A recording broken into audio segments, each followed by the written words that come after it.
Mr. Cotroni, how do you do, sir? I do. We're from Canadian Broadcasting Corporation. Yes. You know, CBC Television. And we're just wondering if, is actually doing... What do you want? No, it's okay. We don't want anything. We just want... Mr. Cotroni, it has been alleged that you are the head of the Montreal Mafia. Oh, no. I'm the head of nobody. I'm head myself, that's all. Well, they said that you were the godfather of the mafia. Godfather, right? It's not true? No. I just came here to see my sister, that's all. We wanted to ask you if you knew who killed Mr. Violi's Mr. dad. Violi. You know what the situation is on that? I don't know nothing about that. Really? You don't know anything about it? Nothing. Well, we heard about somebody by the name of Mr. Rizzuto. Do you know anything about Rizzuto? No? I know nothing about him, eh? Because we heard that it was a feud between the Calabresians and the Sicilians. I don't know nothing. No? Does the name mean anything to you, sir?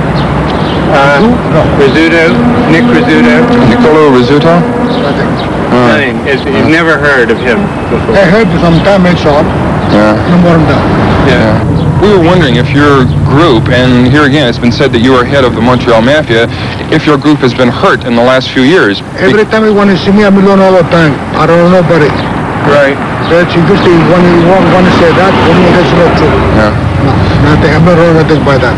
But how did the death of your friend, Mr. Violi, how did that affect you? Because he's my compadre, so he's my friend.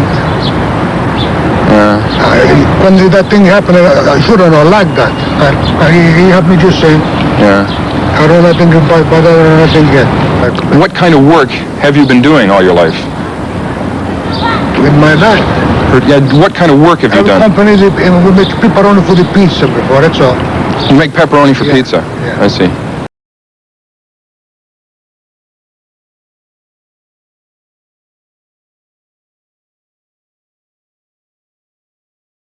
By 1960, the Cotroni organization was no longer just another underworld crew operating out of Montreal. American narcotics agents were beginning to describe the family as one of the largest heroin pipelines in North America, a cross-border machine tied into New York, Havana, France, Corsica, Cuba, Mexico, and the streets of Canada itself. The name Cotroni was now appearing in federal hearings, intelligence charts, newspaper headlines, and closed-door narcotics briefings, alongside some of the most powerful mafia figures in the world. On February 9, 1960, Vincenzo Cotroni stepped off a flight from Havana into Miami International Airport and walked directly into the hands of federal narcotics agents. The arrest had not been improvised. Kenneth Rudd, chief of the Miami Federal Narcotics Bureau, told reporters that weeks of groundwork had led up to the operation. The warrant had come out of the Southern District of New York.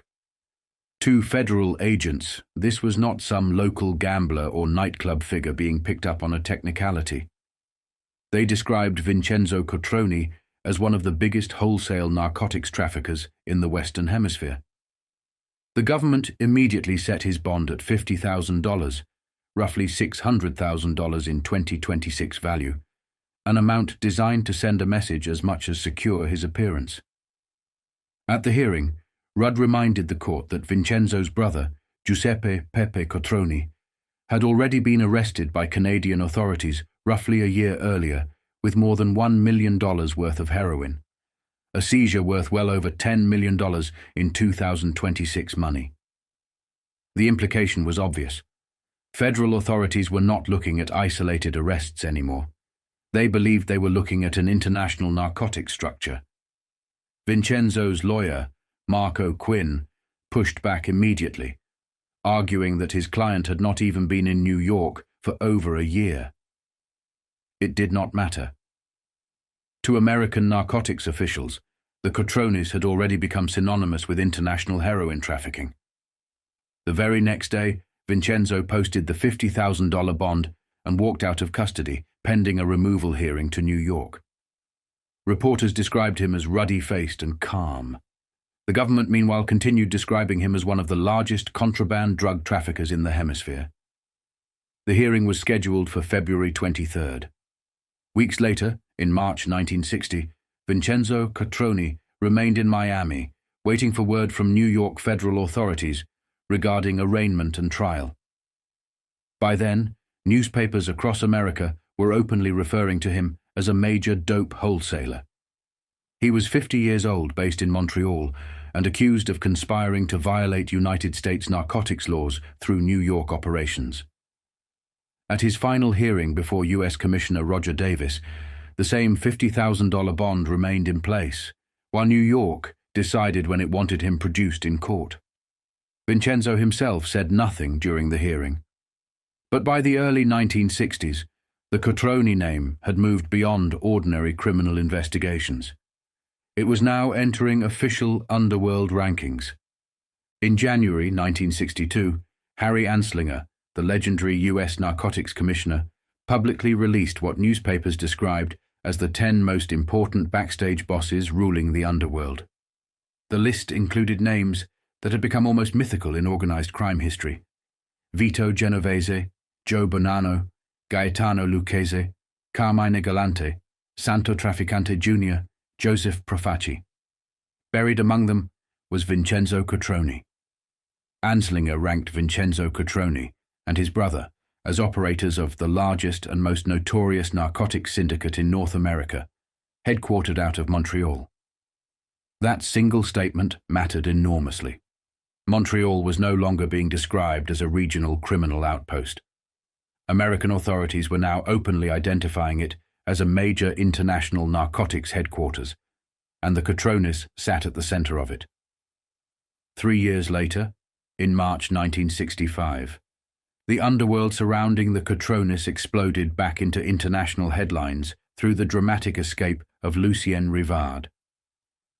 More than 4,000 police officers flooded Montreal searching for Rivard after the accused narcotics smuggler escaped Bordeaux jail alongside André Durocher. The story quickly turned into a national spectacle. Rivard even mailed a handwritten letter in French to Bordeaux jail governor Albert Tanguay after the escape, mocking the authorities while presenting himself as almost gentlemanly. "If I am lucky, I will be far away by the time you receive this," the letter read. Rivard denied stealing $25 from guards, claiming instead that he and Durocher had accumulated hundreds of dollars during detention, around $4,600 each in 2026 value. He mocked the guards' wages as starvation salaries and insisted violence violated his principles. According to Rivard, they had even lit cigarettes for the guards before leaving, making sure the restraints were not too tight. He urged authorities not to punish prison staff, claiming nobody inside had assisted the escape. The image Rivard tried to paint was calculated carefully, cultured, controlled, almost polite. But American authorities viewed him very differently. At the exact same time Canadian police searched Montreal streets, the United States Senate's McClellan Committee released background reports naming Rivard as a major international heroin trafficker with direct links into the Montreal underworld, Vancouver narcotics markets, France, Corsica, Cuba, and Mexico. According to U.S. authorities, Rivard had controlled much of Vancouver's illicit drug market during the late 1940s and early 1950s. Investigators alleged he obtained massive quantities of heroin from New York before shipping them west into what they described as the lucrative Vancouver addict market. But the reports went further. After the Second World War, Rivard allegedly established direct relationships with French traffickers by illegally exporting Canadian gold into France, where black market demand remained enormous. The operation allowed him to bypass traditional mafia middlemen and secure heroin supplies directly from French Corsican connections. The Senate documents specifically named figures tied into the France-Corsica underworld: Paul Mondoloni, Angelo Bistoni, Jean-Baptiste Croce, men who allegedly traveled through Cuba and Mexico, arranging international narcotics shipments. And sitting directly inside those Senate committee trafficking charts were the names of Giuseppe Cotroni, Vincenzo Cotroni, Carmine Galante, Lucien Rivard, Gilbert Cossia, Alberto Aghezzi, Salvatore Giglio, Diodato Mastracchio, and a web of French and Corsican traffickers stretching from Montreal to Marseille and Paris. The charts laid the structure out visually. Montreal connected directly into New York. Marseille connected into Montreal. Cuba and Mexico operated as transfer points. The Cotroni organization sat directly in the middle of it. American investigators concluded that Rivard's influence eventually declined after Carmine Galante, the feared Bonanno enforcer, assumed leadership influence within Montreal's narcotics underworld. From that point forward, authorities believed the Cotroni organization itself became the dominant supplier of heroin arriving from France. The Senate material described Galante as Joseph Bonanno's chief enforcer. Rivard, meanwhile, allegedly drifted toward Cuba, eventually opening a nightclub in Camagüey after losing his former dominance. Still, American authorities considered him extremely dangerous. One customs official stated bluntly, "We consider him very big."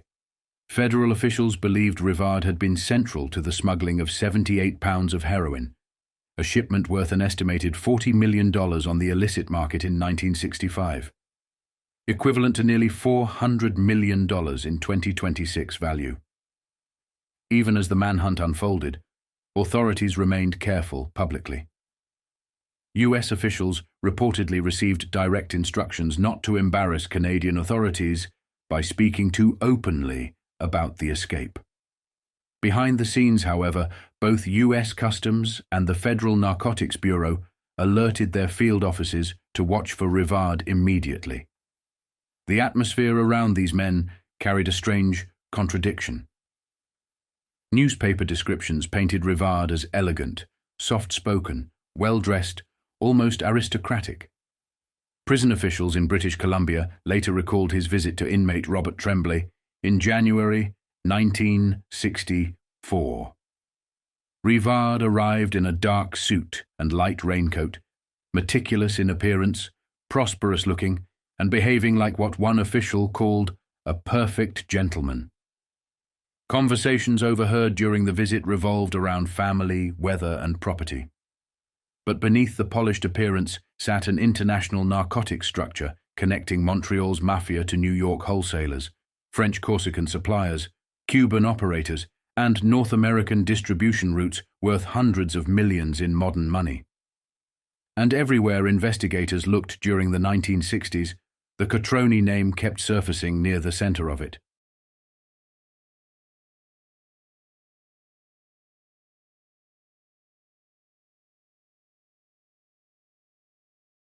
By July 1966, Vincenzo Vic Cotroni had become impossible for Montreal to ignore.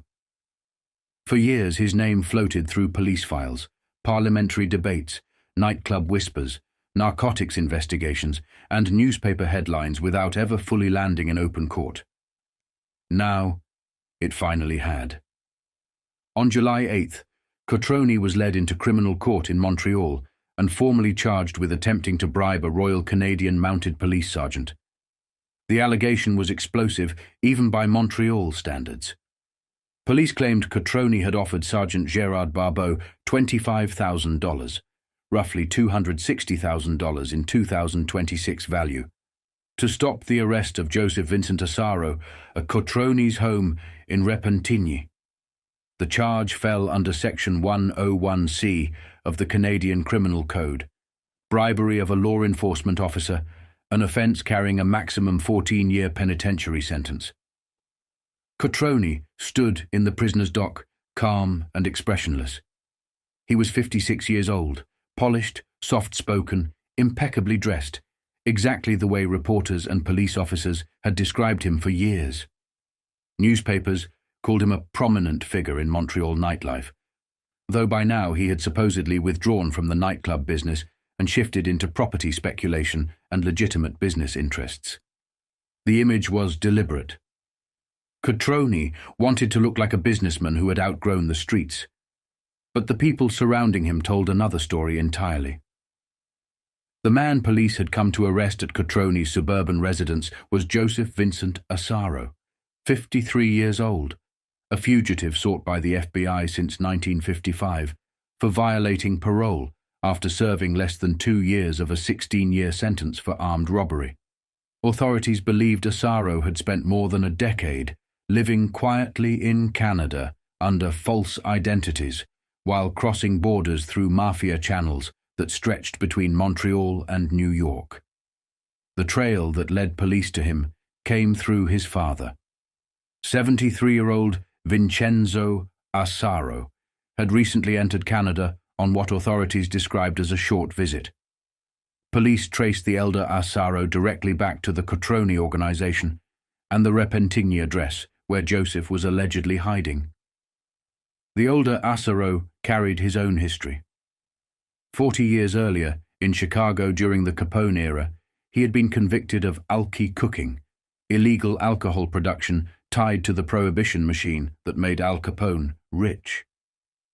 Now father and son were both appearing inside grand jury information connected to one of the most mysterious mafia incidents of the decade: the alleged 1964 kidnapping of Joseph Joe Bananas Bonanno from a New York sidewalk.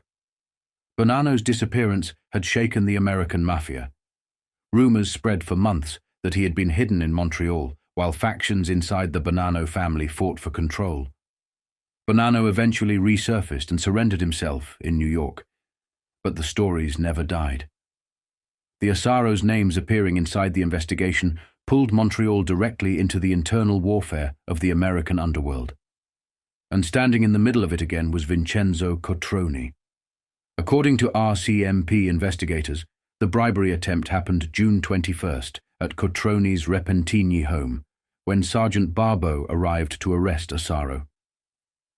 Superintendent J.R.R. Carrière of the RCMP Criminal Investigation Branch later said Cotroni was arrested quietly at approximately 11:30 at night, without incident. Inside the courtroom, Cotroni's lawyer, Maya Gross, immediately fought for bail. Gross argued that the alleged offense had occurred 2 weeks earlier and that Cotroni had made absolutely no attempt to flee. He reminded the court that Cotroni had deep roots in Montreal, owned businesses, maintained homes in and around the city, and had remained openly in place despite knowing police scrutiny was closing in. Chief Crown Prosecutor Gabriel Lapointe admitted the offense was bailable, but stressed how serious the allegation remained. There had been no violence, but the size of the alleged payoff itself made the charge extraordinary. $25,000 in 1966 was not ordinary street money. It represented the equivalent of roughly $250,000 in modern terms.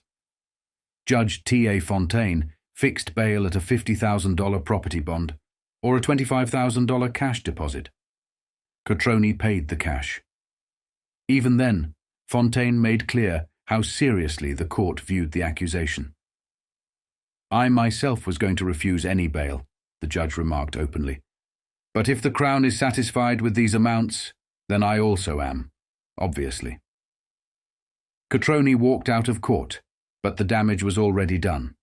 The newspapers had everything: the Mafia associations, the Bonanno angle, the FBI fugitive, the suburban estate, the alleged cash offer to federal police.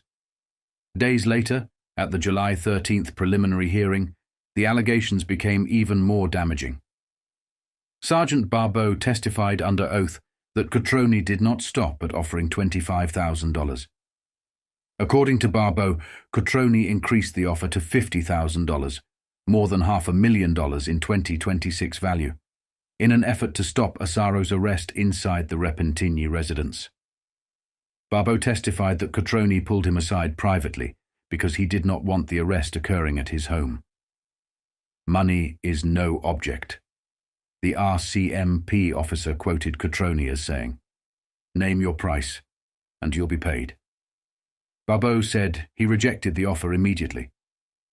According to his testimony, Cotroni approached him again a second time. "Do something," Cotroni allegedly told him. "Will 50 be all right?" Again, Barbeau refused. Montreal Police Constable Emile Deric partially backed the account. Dorich testified that Cotroni also approached him privately, asking whether there was a possibility of forgetting this thing. "The price is nothing," Cotroni allegedly said. Dorich told the court he simply let him continue talking. FBI agent George McNeil then entered the picture, producing the outstanding 1956 warrant for Asaro in court as evidence. By the end of the hearing, Cotroni was ordered to stand trial at the fall assizes. His existing $25,000 bail was doubled, though the court gave him 1 week to produce the additional funds. The spectacle reinforced something authorities, journalists and politicians had been circling around for years. Cotroni's influence appeared to stretch far beyond ordinary criminality. His name kept surfacing beside narcotics traffickers, American Mafia bosses, fugitives, political figures, and corruption inquiries. 3 years earlier, in 1963, Cotroni had attempted to fight that image directly by launching a $1 million libel suit against McLean Hunter Publishing, a claim worth more than $10 million in 2026 value. The lawsuit targeted McLean's magazine, its editor Ken LaFoley, and writer Alan Phillips over an article titled "The Mafia in Canada." Cotroni attacked nearly every description contained in the article. He denied links to narcotics trafficking, gambling rackets, underworld financing, and hired enforcers. He objected furiously to a caption beneath his photograph that read, "He runs Montreal now, though reformers are curbing the mob." He also challenged descriptions of his lifestyle, his $60,000 Rosemount duplex, worth roughly $630,000 today, his limousine and chauffeur, and his sprawling Lavaltrie summer property with its swimming pool, 6-car garage, private bar, and conference room capable of seating 30 people. Yet, one line in the article remained untouched in the lawsuit. The article described Cotroni as soft-spoken, polished, decisive, a power in East End politics. And then came the final sentence. "To Italian immigrants, Cotroni is the padrone." That word lingered over everything.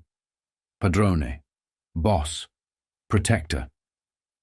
The man people went to when they needed problems solved quietly. The political world had already started brushing against the Cotroni name publicly. In 1965, Progressive Conservative Member of Parliament Nicholas Manziuk tabled a motion in the House of Commons demanding records relating to alleged attempts to clear Cotroni's name officially.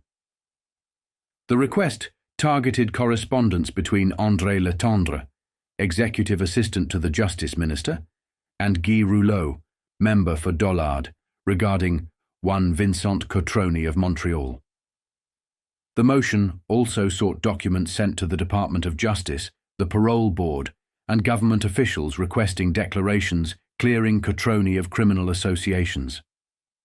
Justice Minister Guy Favreau later acknowledged there had indeed been a petition from Cotroni to the Parole Board, and at least one letter addressed directly to him regarding the matter.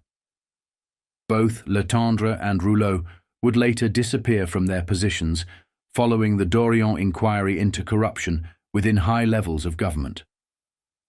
Meanwhile, the rest of the Cotroni family remained under pressure from law enforcement on multiple fronts. Giuseppe Pepe Cotroni was already serving a 17-year prison sentence tied to international narcotics, trafficking, and stolen bonds. Another brother, Frank Cotroni, had earlier been fined $200, around $2,100 in 2026 value, for his role in the violent wrecking of Montreal's Chez Pare nightclub in 1960. By the middle of 1966, the image surrounding Vincenzo Cotroni had hardened into something larger than rumor. Montreal police saw him as connected to fugitives and organized crime networks. American authorities linked his circle to Bonanno family intrigue and narcotics operations stretching across borders. Politicians whispered about pressure inside government offices. Reporters described wealth, influence, chauffeurs, conference rooms, and quiet power in East End politics. And through it all, Cotroni continued presenting himself the same way every time he entered a courtroom: calm, polished, restrained, and untouchable.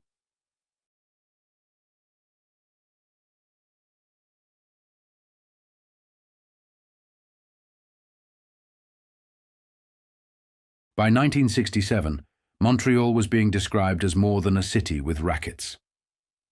It was being described as a corridor, a northern gateway in the international heroin trade, tied by highway, border traffic, and mafia connections to New York. The route was simple and dangerous. Roughly 385 miles of paved road between Montreal and New York City. Federal agents called it one of the principal narcotics arteries on the continent. At both ends, investigators said, stood members and associates of Joseph Joe Bonanno's Mafia family. The drugs came first through European and Mediterranean seaports and airports, then into Montreal by water and air. From there, couriers moved heroin south by car, blending into the ordinary traffic that poured across the open border. Private vehicles were hard to detect. Agents had found heroin hidden in hollowed-out armrests, custom compartments, underbodies, and anything else that could pass inspection. One case showed the scale. In 1964, a Mexican diplomat and a Uruguayan government employee were sentenced to 18 and 10 years in prison after smuggling $13.5 million worth of heroin, more than $140 million in 2026 value, by train from Montreal to New York. The Federal Bureau of Narcotics said the shipment was meant for mafia distribution. With Expo 67 bringing more than 6 million American visitors into Montreal, US and Canadian authorities intensified their scrutiny. The city was being cleaned up for the world's cameras, but behind the fairgrounds, investigators were looking at narcotics routes, protection rackets, gambling, arson, illegal alcohol, fraudulent bankruptcies, and mafia infiltration of legitimate business. The Bonanno family did not own the whole trade. New York's other mafia families were also involved. The Genovese family had long handled the largest share before Vito Genovese was sent away for 15 years on a narcotics conspiracy conviction. In his absence, Tommy Ryan Eboli was believed to be managing family enterprises. Investigators also named the Gambino, Lucchese, Colombo, and Magadino families in narcotics activity stretching from New York into Canada. But by 1967, attention kept returning to two names: Bonanno and Magadino. Stefano Magadino, based in western New York, had influence reaching into the Ohio Valley and outposts in Canada. His Canadian connections were believed to be strongest in Toronto, with a secondary narcotics route running from Toronto through Buffalo and Rochester. He was also said to have interests in Winnipeg. Magadino had played more than a spectator's role in the Bonanno family war, backing Gaspare Di Gregorio as Bonanno's replacement after Bonanno vanished from a New York sidewalk in October 1964. Bonanno eventually returned to power through a revolt led by his son, Salvatore Bill Bonanno. But the war left trails, and some of those trails led straight into Montreal. Police dossiers in Montreal listed mafia involvement in arsons, protection rackets, untaxed alcohol, fraudulent bankruptcies, and business infiltration. The mafia was even said to dominate part of the Italian cheese and pizza trade by controlling cheese prices. One creamery that Bonanno had tried to invest in was later heavily damaged by fire. Montreal was also believed to house a huge betting layoff center, where American bookmakers dumped excess wagers when their action became too heavy on one horse or one event. Investigators focused on Luigi Greco, widely viewed as Carmine Galante's successor as Bonanno underboss in Canada. Greco was a Montreal native, 53 years old, with an armed robbery conviction from 1936 and an 11-year sentence behind him. In 1954, he was arrested after 4 nightclubs were damaged in a single night. Police found weapons in his home, and he posted a $950 peace bond, roughly $9,000 in 2026 value. Greco was known in nightclubs from Montreal to New York, Chicago, Paris, and Acapulco. He had operated clubs in Montreal and had business ties with Carmine Galante, the Bonanno underboss who had been sentenced to 20 years in prison for narcotics trafficking.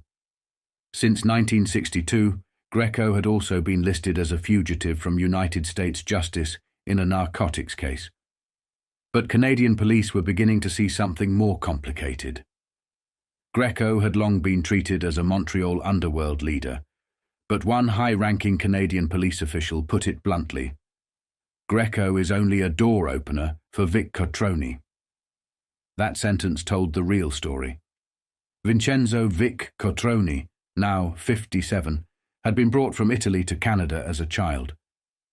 He built his name through nightclubs and restaurants, then moved into real estate and construction with a powerful money man whom police identified only by initials.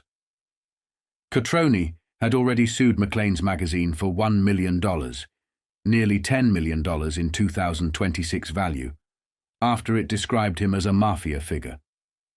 But by 1967, events were making that label harder to shake. Police still had an entry on his file from 1960, when U.S. narcotics agents arrested him at Miami International Airport after he arrived from Havana. The final outcome of that case remained unclear in the records cited by reporters. The stronger link came through Joseph Vincent Asaro. Asaro had been sentenced in Brooklyn in 1944 for armed robbery, paroled in 1951, and became a fugitive in 1953 after breaking parole. For 13 years, the FBI searched for him. Agents watched his father, Vincenzo Asaro, an old Capone-era figure who had been convicted decades earlier for illegal alcohol production in Chicago. In 1964, a New York federal grand jury listed both Asaros as possible suspects in the still unsolved disappearance of Joe Bonanno. In June 1966, the FBI and RCMP traced the elder Asaro to Cotroni's home in Repentigny, outside Montreal. A 13-man police squad entered with search warrants. Inside, they found the younger Asaro with two of the Cotroni brothers, Vincenzo and Frank. According to police testimony, Vincenzo Cotroni offered RCMP Sergeant Gérard Barbeau $25,000 to make the arrest somewhere else, away from his home. When Barbeau refused, Cotroni allegedly raised the offer to $50,000 in 2026 value. Cotroni was charged with bribery and remained free on bail while awaiting trial. By June 1967, his defense was already preparing. A racketeering commission traveled to New York State to take depositions from two American witnesses, one of them a state prison inmate. The testimony was sealed for the trial judge. Cotroni's venue was moved to Joliet because the alleged offense had taken place in Repentigny. He remained free on $50,000 bail, again close to $500,000 in 2026 value. The Cotroni brothers were under pressure from several directions. Frank Cotroni had been arrested in March 1967 with 7 others and charged with conspiracy to rob the Dicari Boulevard City and District Savings Bank. Police said they had discovered a 53-foot tunnel dug from a nearby house toward the bank vault. A witness claimed one of the 1,500 safety deposit boxes inside held an assured $1 million in cash, nearly $10 million in 2026 value. Montreal had been hit by a plague of bank robberies, and police blamed much of it on the local mafia. The third brother, Giuseppe Pepe Cotroni, was already in prison, serving a 15-year sentence for narcotics trafficking and receiving stolen bonds. The prosecutor who helped convict him, Jean-Paul Sainte-Marie, later became Vincenzo Cotroni's lawyer and filed the $1 million libel suit against Maclean's. Around the Cotronis stood the Violi brothers, Rocco and Giuseppe, men police described as enforcers and strong-arm operators. They worked at a lower level, but belonged to a wider family network, parts of which had already been deported to Italy. Paolo Violi had been charged in connection with the murder of Natale Brigante and returned to Italy, where Interpol classified him as a dangerous criminal. Then came the Banana Expedition. On November 28, 1966, 2 Montreal patrol constables moved in on a parked car and found 3 loaded .32 caliber revolvers on the seats. They stayed there until a second car arrived. Under a seat in that second vehicle, police found a sports event starting pistol. 7 men were arrested. The catch stunned investigators. 6 Bonanno men from the United States and Luigi Greco from Montreal. The leader of the group was Salvatore Bill Bonanno.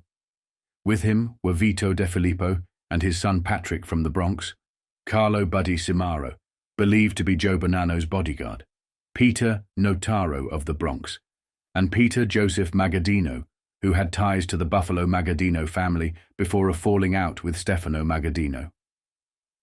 Police questioned all 7 about narcotics, illegal immigration smuggling, gambling, and protection rackets, targeting pizza parlors, bars, and nightclubs. The Americans claimed they were only in Canada for a wedding. They were given suspended 2-day sentences for illegal possession of firearms and deported. But Canadian investigators were not buying the wedding story. The RCMP, Montreal intelligence officers, and a special unit of the Quebec Provincial Police concluded that meetings had been taking place between the 6 Americans and higher-ups in the Montreal underworld. The question was who those higher-ups really were. Greco was visible. The Cotronis were powerful. The Violis were muscle. Bonanno had tried to enter Canadian business through cheese companies, G. Saputo and Sons, Cremerie Stella and Cremerie Costenza, and had even applied for Canadian citizenship shortly before his 1964 disappearance. His Canadian lawyer, Raymond Daoust, told an immigration hearing that Bonanno loved Canada and wanted to take part in its business life. The application was refused after authorities said Bonanno had falsely sworn he had never been convicted. The only conviction on Bonanno's record was a federal wages and hours violation from when he operated laundries and a garment factory. His lawyer dismissed the mafia allegation as a vicious rumor. Canadian authorities did not. Still, Canadian police were cautious about the word mafia. Canada had no equivalent of the U.S. Senate McClellan Committee, no public record officially naming underworld figures as mafia members. Canadian rules on disclosing police information outside court were stricter than those in the United States. Some officials dodged the term entirely. One Montreal police official said, "The only mafia I know is in Sicily," even while acknowledging organized crime in the city and the recent arrest of Bonanno associates. The RCMP took a narrower line. Superintendent Ralph Carrière refused to discuss mafia links directly, but admitted Montreal was a major center for international narcotics movement. Past seizures, he said, proved drugs had been brought into Montreal by water and air, then moved out of Canada by car at the wholesale level. The RCMP was cooperating closely with the Federal Bureau of Narcotics, U.S. Customs, and European Police. Asked whether extra manpower was being used during Expo 67, Carrière said only, "Just use your imagination. We are dealing with the situation." At the same time, Quebec politics was being pulled into the issue. Former Justice Minister Claude Wagner alleged that 4 Expo concessionaires were fronts for mafia-connected interests. Premier Daniel Johnson challenged him to prove it or resign his seat and face voters again. Johnson said he would not allow the legislature to become a circus over something as important as Expo, but he did not reject an investigation if evidence existed. Expo officials denied most of Wagner's claims. The RCMP said it had not been asked to investigate them. But the larger picture was already clear. Montreal was no longer just a local underworld town. It was a crossroads. Narcotics, gambling, fugitives, business fronts, political embarrassment, American Mafia wars, and international supply lines. And in the middle of that crossroads, behind Greco, behind the nightclubs, behind the lawsuits, behind the doors, opened quietly, for powerful men stood Vic Cotroni.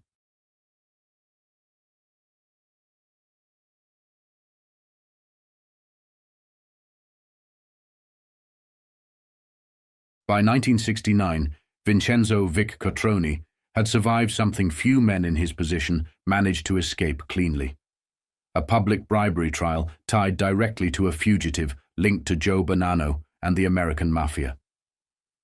The Quebec Court of Appeal confirmed his acquittal.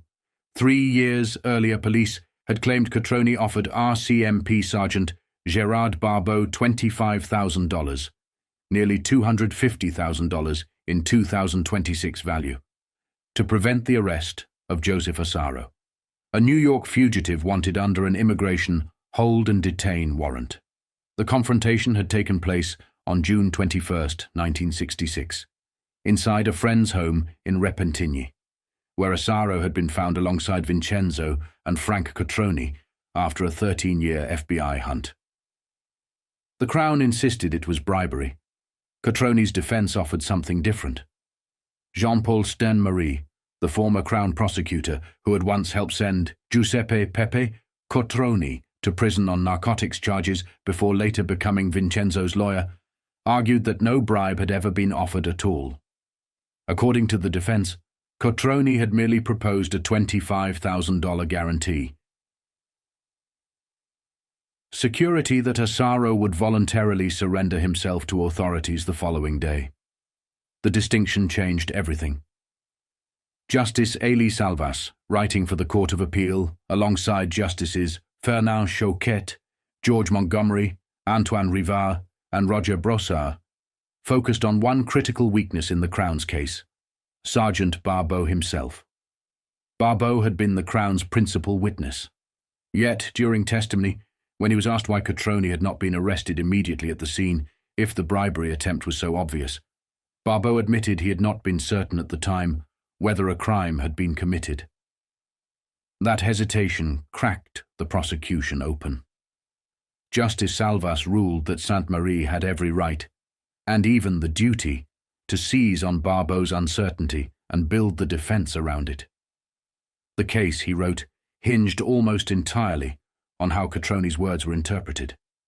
A jury in Joliet had already acquitted Cotroni unanimously after just 2 hours of deliberation. Now the Quebec Court of Appeal effectively confirmed that the jury had reached the correct conclusion. Vic Cotroni walked away free. For Montreal police and American investigators, however, the acquittal changed very little. By the end of the 1960s, Cotroni's name remained attached to narcotics investigations, Bonanno family politics, international smuggling allegations, gambling operations, and organized crime meetings stretching from Montreal to Acapulco, New York, Florida, Las Vegas, Havana, and the Bahamas. And then came gambling. In April 1970, as Quebec quietly moved toward legalized casinos and government-run gambling operations, investigators on both sides of the border began watching something else unfold beneath the surface. Organized crime positioning itself to move into legalized gambling before the government itself fully understood what was happening. Officially, Quebec still claimed no final decision had been made regarding casinos. But behind the scenes, the newly created provincial lottery corporation, Lotto Quebec, was already making tentative plans to open casino operations, possibly within a year. Crime experts immediately understood the danger. So did the Mafia. In late February 1970, under the tropical heat of Acapulco, 2 men sat outside the Hilton Hotel wearing bathing suits and sunglasses, blending into the luxury resort crowd. Around them, bikinis moved through the palm trees, while cocktails sweated under the Mexican sun. But at least 9 Canadian and American investigators were watching them closely. One of the men was Meyer Lansky, 68 years old, thin, quiet, deceptively mild-looking. To law enforcement, Lansky was La Cosa Nostra's financial genius, the strategist behind organized gambling operations stretching from Batista's Cuba to Las Vegas and the Bahamas. He was regarded as one of the most important gambling experts in the criminal world. Beside him sat Vincenzo Vic Cotroni. Now 59, shorter, heavier, broader around the waist, Cotroni remained what investigators called the long-time leader of Montreal's underworld. His criminal history stretched back decades: rape, bootlegging, false pretenses, assault causing grievous bodily harm. American Senate investigators years earlier had described him and his brother Pepe as operators of the largest and most notorious narcotics syndicate in North America. Now, investigators believed Cotroni had shifted focus toward gambling. The sight of Lansky and Cotroni together in Acapulco immediately set alarms off among Canadian and American authorities. To investigators, this was not a vacation. This was planning. One Canadian investigator watching the meeting put it bluntly: Lansky is the expert on gambling. Casinos are his specialty. Quebec is the next casino center for North America. That was the fear. Legalized gambling was approaching Quebec, and law enforcement believed organized crime intended to infiltrate it before the first roulette wheel even spun. Lansky already had the blueprint. He had overseen gambling empires in Havana under Batista, maneuvered through Las Vegas, inserted himself into the Bahamas after Castro destroyed the Cuban casinos, and was believed to be pushing for expanded legalized gambling in Florida. Now Quebec appeared next, and Acapulco became the gathering point. Frank Cotroni arrived there alongside Paul Violi, another major Montreal underworld figure. Frank's father-in-law, Paul Desormiers, attempted to fly with them from Montreal before police blocked him at the airport. He later appeared in Acapulco anyway. Desormiers, Frank Cotroni, and two of Desormiers' sons were all facing conspiracy charges tied to the attempted tunneling robbery of the Descaries Boulevard City and District Savings Bank back in Montreal. Police had discovered the now famous 53-foot tunnel aimed directly at the vault. At the time of those arrests, Frank Cotroni's $100,000 cash bail, roughly $850,000 in 2026 value, had reportedly been delivered in a large brown envelope. Other figures flowed into Acapulco as well. Rocco Papalia from Hamilton arrived alongside Donald Red Labar from Burlington. Papalia's brother, John Papalia, had already been identified years earlier by the U.S. Senate McClellan Committee as an intermediary connected to Stefano Magaddino's Buffalo Mafia family. Claude Faber from Montreal appeared too, at times allegedly using the name Frank Violi. Several visitors reportedly gathered at the Acapulco home of Lou Berkovich, a former Montreal figure who had relocated after serving time on a murder conviction. Then Mexican federal police moved in. On February 28th, authorities questioned the entire collection of mafia-connected figures, from Meyer Lansky and Vic Cotroni downward. Nobody was arrested. Nobody was charged. Everyone walked away. But investigators continued dissecting the significance of the gathering long afterward. Some described it as a little Appalachia, comparing it to the infamous 1957 Mafia Summit in upstate New York, raided by federal agents. The key difference was discipline. The men in Acapulco avoided assembling in large groups. They met in twos and threes. They moved carefully. But investigators noticed something important. Almost everyone there had ties to gambling. That shifted the focus. Authorities concluded the real purpose of the gathering was not narcotics. It was gambling expansion. And Meyer Lansky's presence told them exactly what kind of gambling. Quebec's proposed casinos. Jean-Paul Gilbert, the respected former Montreal police chief, later explained the problem in simple terms.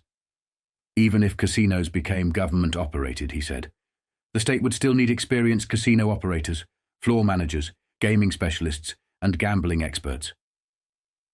And where can you get the experts to run the casinos except in the criminal world? He asked. Gilbert believed organized crime infiltration would be extremely difficult to stop because Quebec's criminal structure differed from the rigid American mafia hierarchy. Italian gangs, French-Canadian gangs, and English-speaking criminal groups often cooperated depending on the business involved. Montreal police had already begun worrying about reports of another meeting roughly 30 miles outside Montreal, involving both mafia and non-mafia figures, shortly after the Acapulco summit. Investigators feared the gathering represented a local follow-up meeting, moving from broad strategy to operational details. Dr. Denis Szabo, director of the University of Montreal's Department of Criminology and advisor to a provincial commission studying gambling, voiced similar concerns. How can you keep out the underworld interest from the gambling field, even if you legalized it and had it state-controlled? He asked. He pointed directly to Las Vegas and the Bahamas. In Freeport, Bahamas, organized crime figures tied to Lansky had used junket systems to quietly siphon millions from casino operations. Wealthy gamblers were flown in by charter. Losses were settled through American banks. Collectors handled unpaid debts personally. Huge sums vanished through skimming, money quietly removed before being officially recorded. Investigators feared the same thing could happen in Quebec. Meanwhile, Lotto Quebec president Maurice Cousteau moved ahead aggressively. Formerly a Montreal city councillor and longtime Union Nationale fundraiser, Cousteau openly discussed plans for casinos halfway between Monaco and Las Vegas.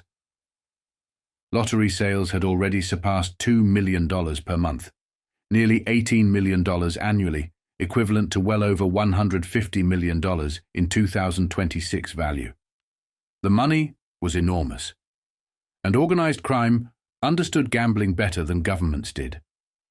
While politicians publicly downplayed casino expansion before provincial elections, law enforcement agencies across North America quietly watched the same names surface again and again around the emerging gambling market. Meyer Lansky, Vic Cotroni, Frank Cotroni, the Violis, the Papalias, men connected through narcotics, nightclubs, smuggling, bookmakers, tunnels, protection rackets, and old mafia alliances now appearing around legalized gambling before the first casino doors had even opened. One investigator summed up the fear perfectly. With gambling casinos on the way in Quebec, there is no way that La Cosa Nostra is going to allow them to operate without infiltrating and getting control. And while officials debated legislation, held press conferences and promised safeguards, Vic Cotroni had already returned home to Montreal, going quietly about business. Meyer Lansky had already returned to Miami Beach, where police briefly booked him on a minor narcotics possession charge after arriving back from Mexico. The estimated personal fortune of the man many considered La Cosa Nostra's banker stood at roughly $300 million in 1970, more than $2.5 billion in 2026 value. Men like that did not attend beach meetings by accident.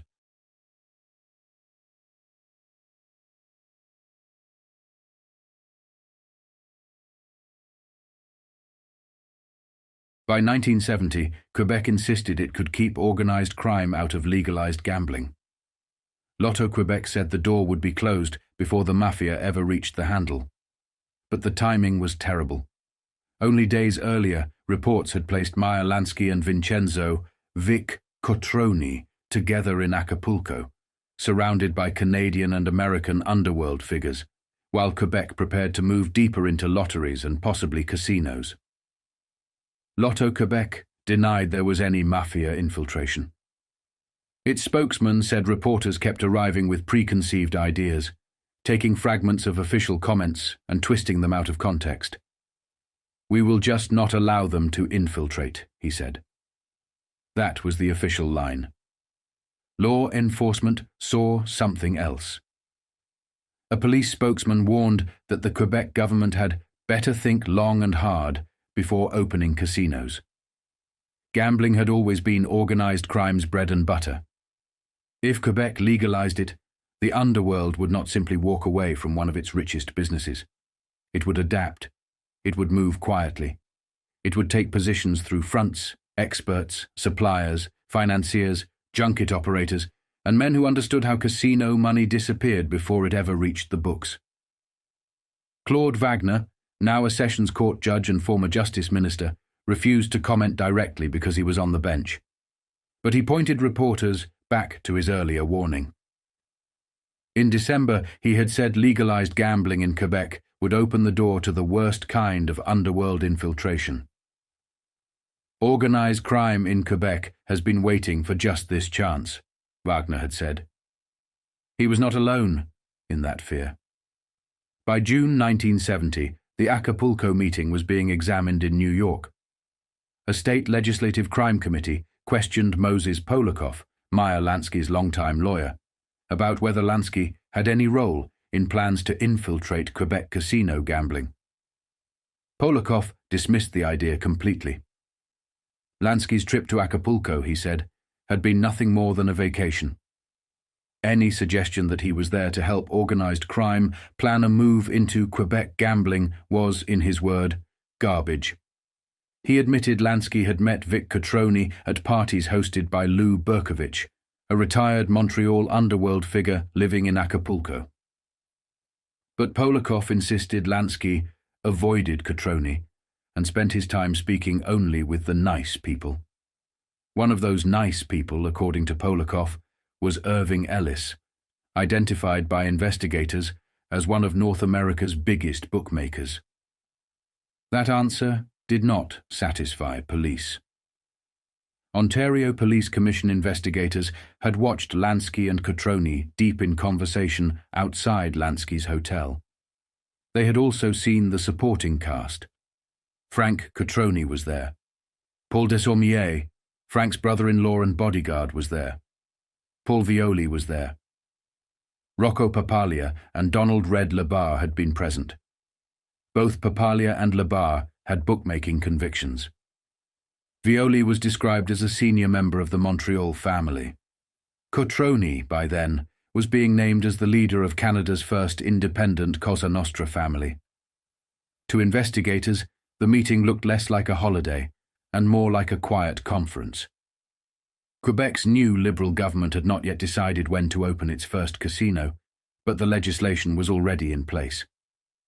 Before the election, many believed a casino could open by the end of the year. After the change in government, the whole question was being reviewed again. That uncertainty gave organized crime time to position itself. Then, at the end of 1970, another operation surfaced, one that showed the Cotroni network was not limited to gambling, narcotics, or Montreal street influence. It reached back across the Atlantic to Sicily and down into the United States through Canada's open spaces and border roads. According to Newsday, at least 500 and possibly as many as 900 Sicilians had been smuggled into the United States through Montreal and Toronto in just 11 months. Fewer than 100 had been caught and deported. The operation, according to law enforcement sources in both countries, was headquartered in Palermo and Montreal and worked with mob contacts in Long Island, Brooklyn, Buffalo, New Jersey, Pennsylvania, Rhode Island, and Louisiana. The purpose was brutal and practical. Some of the immigrants were brought in as cheap labor for mob-linked pizza parlors, bakeries, restaurants, construction sites, and businesses. Others were brought in as loyal recruits for crime families suffering internal discipline problems. They arrived owing money, dependent on forged papers, and terrified of deportation. That made them useful. Many worked for as little as $65 a week, roughly $500 in 2026, far below legal wages. Others paid $500 to the smugglers after reaching Canada, plus airfare, plus 25% of whatever money they carried when it was converted into American currency. Some paid as much as $2,500 for false passports, more than $19,000 in 2026 value.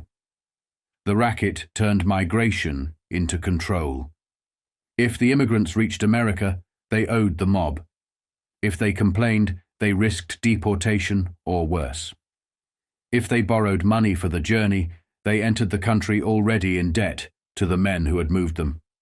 One intelligence agent described it plainly. Many of these men would always remain under the mob's thumb. Police sources identified the major families involved as the Cotronis in Montreal, Stefano Magaddino's Buffalo family, Joseph Colombo's Brooklyn family, Carlo Gambino and Paul Sciacca's Long Island interests, Raymond Patriarca's Rhode Island network, and Simone de Cavalcante's New Jersey family. Elements of Carlos Marcello's Louisiana organization and Joseph Bonanno's faction were also suspected. The alleged director of the Montreal side was Vincenzo Cotroni. His chief underlings were named as Frank Cotroni, Salvatore Fragapane, a Palermo-born immigrant living in Lachine, and Guido Orsini, a Montreal associate who met with others in social clubs and pizzerias. Most of the smuggled Sicilians reportedly came from Carini, near Palermo. One police source joked that the town must be a ghost town by now, because almost every alien they identified seemed to come from there. The mechanics were simple. The immigrants flew into Canada using relaxed visitor rules, often carrying only an entry coupon and a false destination. In Montreal, they were directed to hotels such as the Royal Motel in Lachine or the Laurentian Hotel, or to private homes. From there, they paid a man always called Salvatore, whom police believed to be Fragapane or Orsini. Then, they were driven across the border at night. The smugglers used decoy cars to draw border patrol attention, while other vehicles carried the immigrants through back roads toward Buffalo, Brooklyn, New Jersey, and other destinations. In one case, a Montreal policeman was identified as the driver. He admitted knowing Orsini and other figures connected to the ring, but claimed he was only doing a favor for friends. Canadian authorities were furious that he remained on the force. The American destinations revealed the network: pizzerias, bakeries, construction sites, a mob-controlled union local, and businesses tied directly or indirectly to organized crime.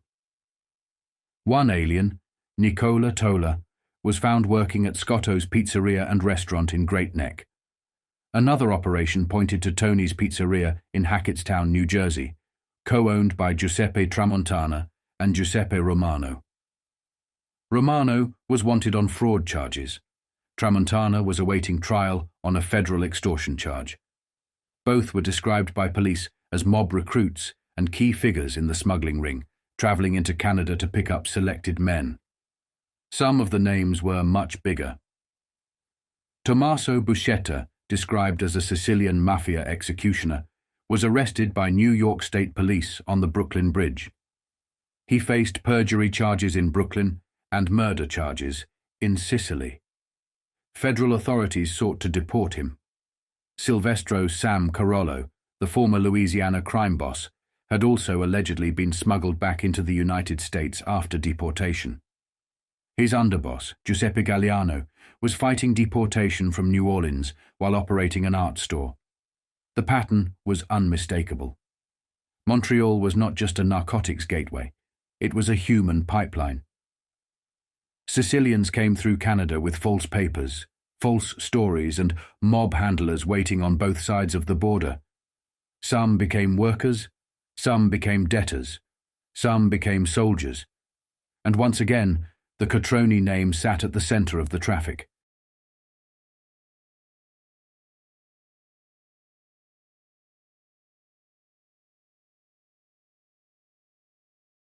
By 1971, Vic Cotroni's war with Maclean's had become more than a libel suit. It had become a public autopsy of his life.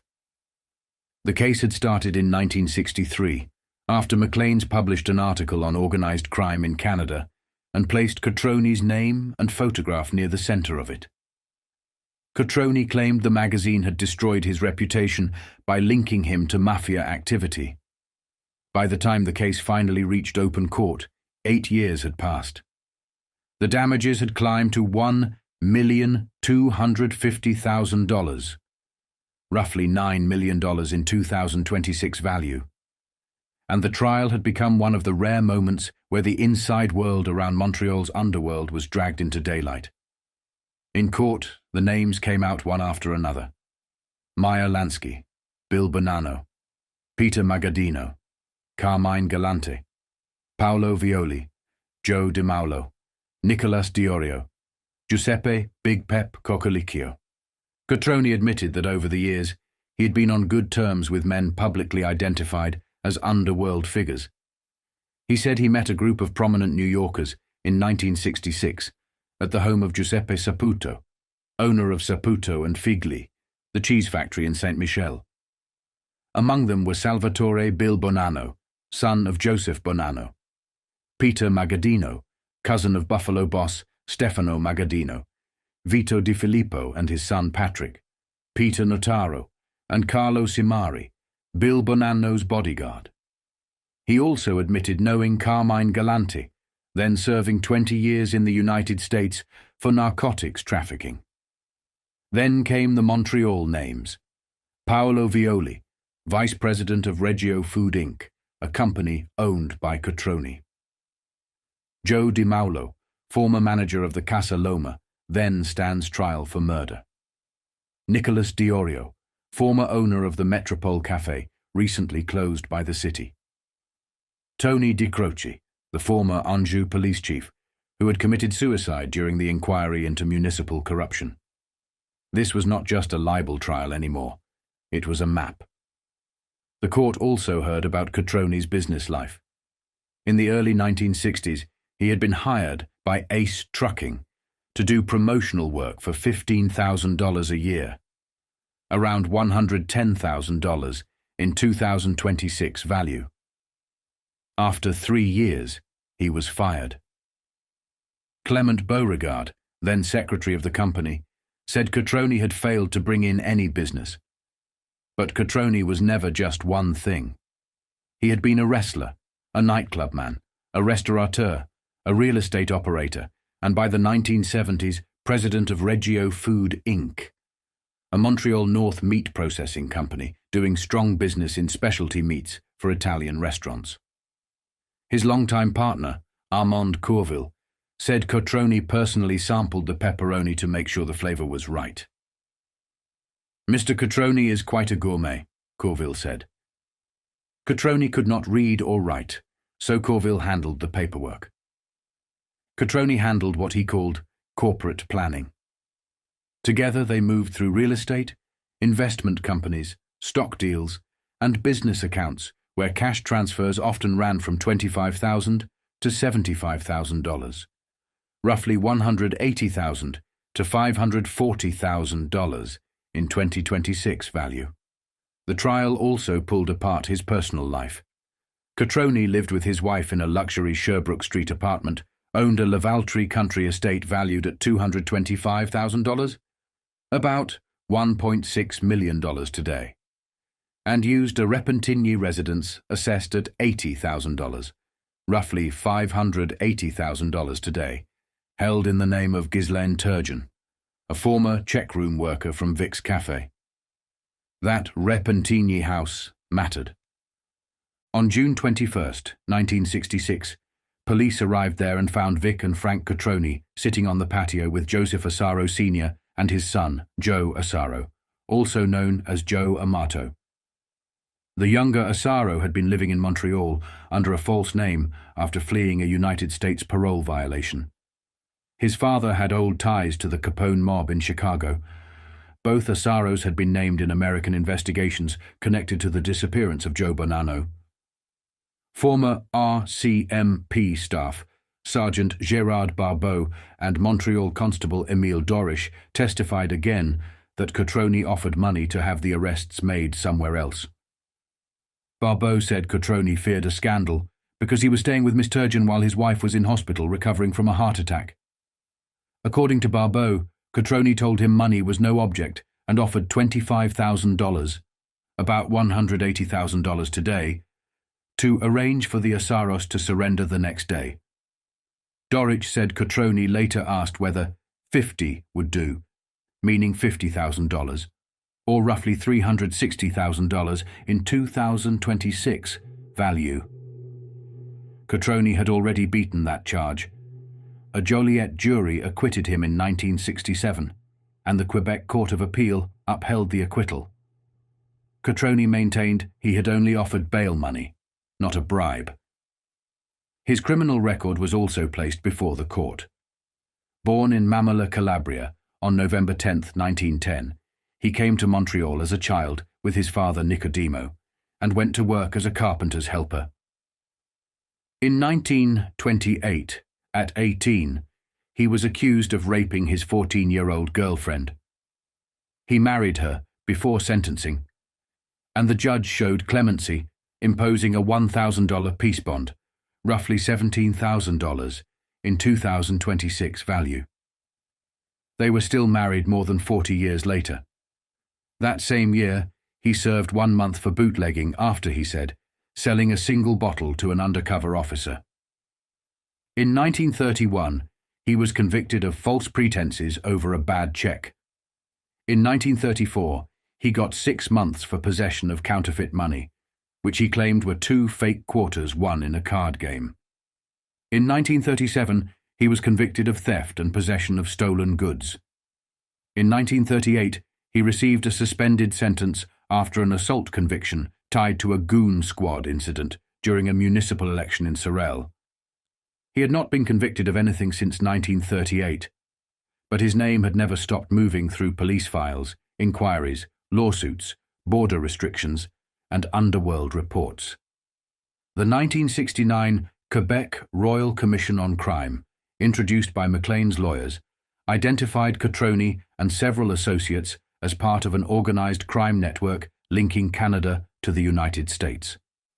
It also stated that the United States Justice Department believed the Cotroni family maintained close ties with the Buffalo-based mafia family of Stefano Magaddino.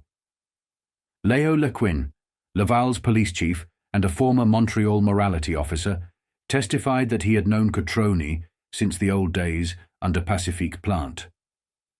Lequin said Cotroni came to police in 1947 and identified himself as owner of the Val d'Or Café on Saint Laurent Boulevard.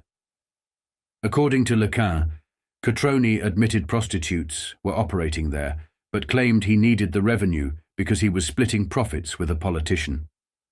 The Val d'Or Café was closed shortly afterward. Lequin also testified about raids on clubs and gambling premises tied to buildings owned by Cotroni and Courville. In one case, police could not prosecute the owners because a clerk sent the required warning notice with an ordinary 4-cent stamp instead of by registered mail. The details were small, but the picture was not. Cotroni had built himself out of Montreal's old entertainment district.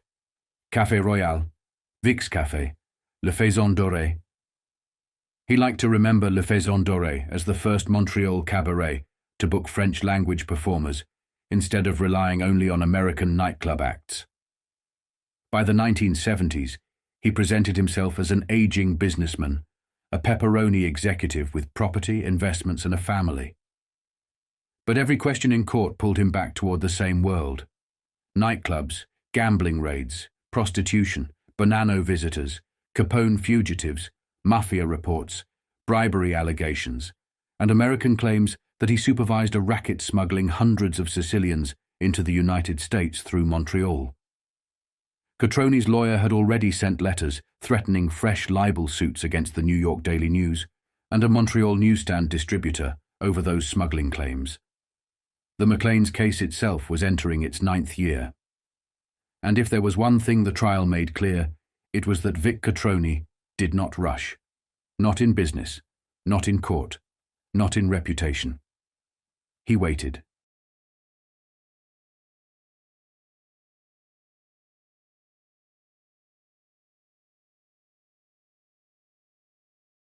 By 1972, Vic Cotroni's libel fight had opened doors he may have preferred kept shut. The case still revolved around the same Maclean's article from 1963, The Mafia in Canada. Cotroni was suing for $1,250,000. roughly $9 million, in 2026 value, claiming the magazine had damaged his reputation by linking him to organized crime.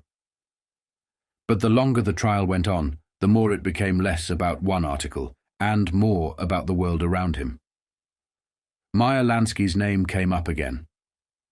Irving Ellis, a businessman and associate of Cotroni, testified that he had gone to Acapulco with Cotroni in February 1970. They were met at the airport by Leo Burko, a former Montrealer living permanently in Mexico and once a co-owner of Ruby Foo's restaurant on Decari Boulevard. Ellis admitted attending social gatherings at Burko's home, but said he did not know Lansky and, to the best of his knowledge, Lansky was not present at those parties. McLean's lawyer pressed him about Mexican police questioning Cotroni at the Casa del Sol hotel. Ellis insisted it was not about a theft. He said police described it as a routine check of foreigners tied to an investigation into missing archaeological items in the Acapulco area. During the questioning, Cotroni sat in court beside Jean-Paul Sainte-Marie, neatly dressed, silent, and showing no emotion. Ellis also admitted that in 1965 he had borrowed $25,000 from Cotroni, roughly $200,000 in 2026 value, and that the money had been repaid, apparently, without interest. He identified checks totaling nearly $72,000, about $575,000 today, paid to Cotroni's daughter, Rose Guzzo, under a 1964 agreement for shares in Triton Investment Corporation, Westfield Realty, and another company. The checks were endorsed in favor of Cotroni. Then came the trucking money. Sam Maislin, president of Maislin Transport, testified that a chance meeting with Cotroni in a barbershop led to Cotroni being hired at $15,000 a year, about $120,000 in 2026 value.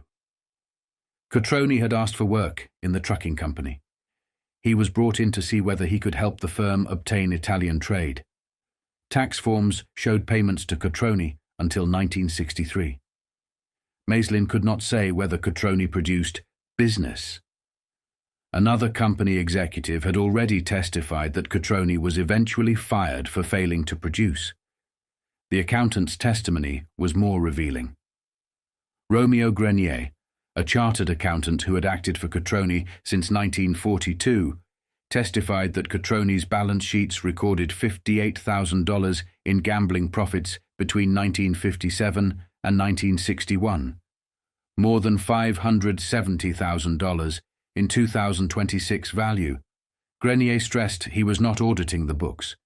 He prepared statements for income tax purposes based on information from Cotroni and Armand Courville, using bank books to check what he was given.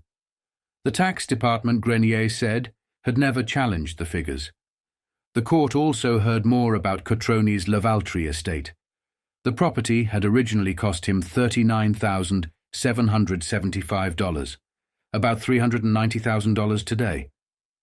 In 1963, it had been sold to a doctor for $225,000, roughly $2 million in 2026 value. But Cotroni repossessed it after the buyer paid $55,000 cash, about $500,000 today.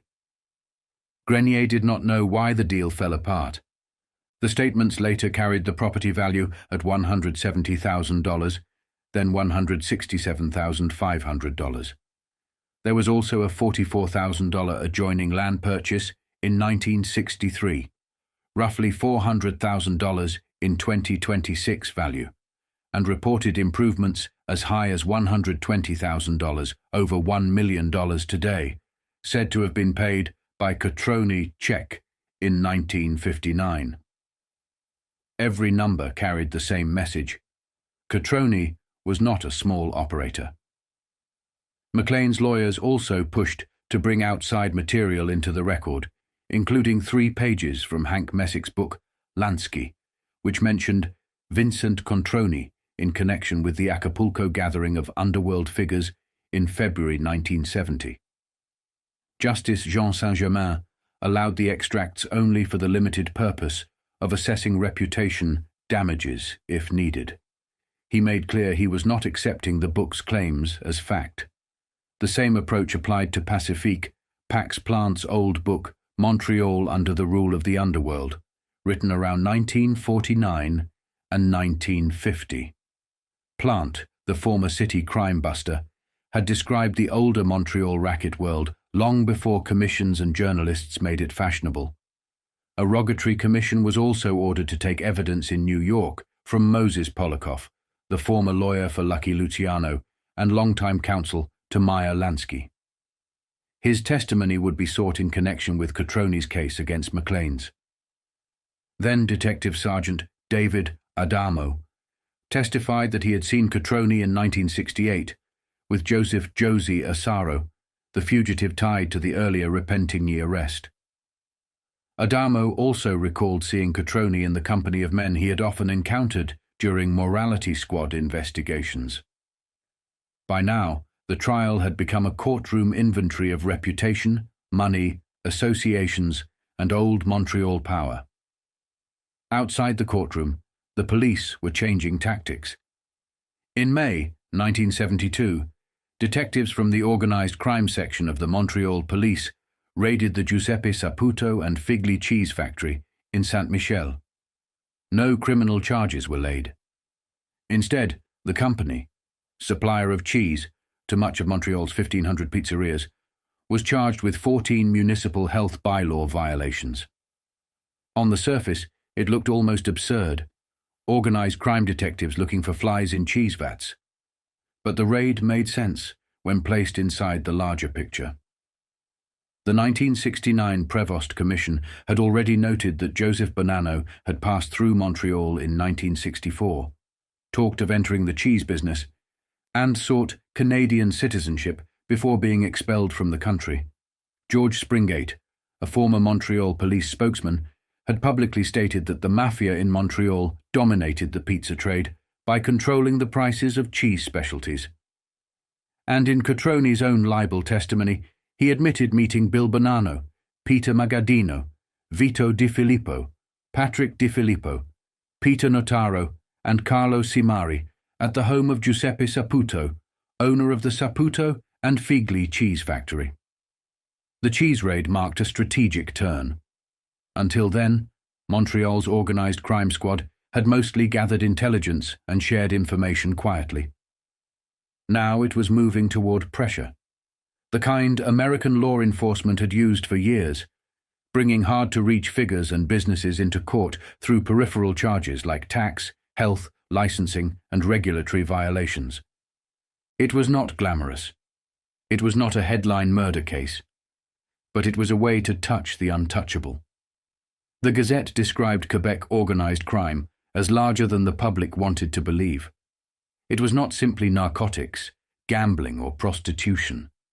It had moved into bookmaking, loan sharking, bank robbery, bankruptcy fraud, arson, smuggling, stolen stocks and bonds, bootleg liquor, extortion, blackmail, vending machines, jukeboxes, real estate, food processing, hotels, bars, nightclubs, construction, and the cheese trade. In Montreal alone, police files reportedly identified more than 170 incorporated companies with direct ties to organized crime. Justice Department and police files held data on 241 major organized crime figures in Quebec, not counting the lesser hoods who drifted in and out of the city. The structure was simple and hard to prosecute. The men at the top did not usually carry guns, set fires, beat debtors, or threaten witnesses personally. They sat behind legitimate businesses, lawyers, properties, and corporations. They planned strategy. They collected profit. The violence was left to underlings who kept quiet because informers in that world died badly. The money was cleaned through banks, couriers, foreign accounts, and layered investments. Illegal gambling profits could move to Switzerland, then West Germany, then Florida, then through New York banks into Canadian businesses. By the time the money returned, proving its criminal origin was almost impossible. Legitimate business gave organized crime three things: a place to hide profits, a respectable public face, and new ways to make illegal money. A gangster could walk into a politician's office not as a heroin trafficker or bookmaker, but as a food processing executive, construction investor, or meat company president. Once inside a legitimate industry, organized crime could intimidate competitors, pressure suppliers, fix prices, and force retailers into exclusive arrangements. The public paid more, got worse products, and often never knew who stood behind the counter. The most frightening part was corruption. The Provost Commission put it plainly: organized crime could not take root, grow, or expand without collaboration from some part of the justice system. One commission member, Harry Gould, said every city they studied told them the same thing: the mafia could not exist without official collusion. Buying politicians, he said, was their form of lobbying. In Quebec, that meant organized crime had allies in municipal and provincial government, law enforcement, and inspection systems. Not everywhere. Not everyone. But enough. The problem, as always, was proof. Membership in the mafia was not itself a crime. Association was not a crime. Reputation was not a crime.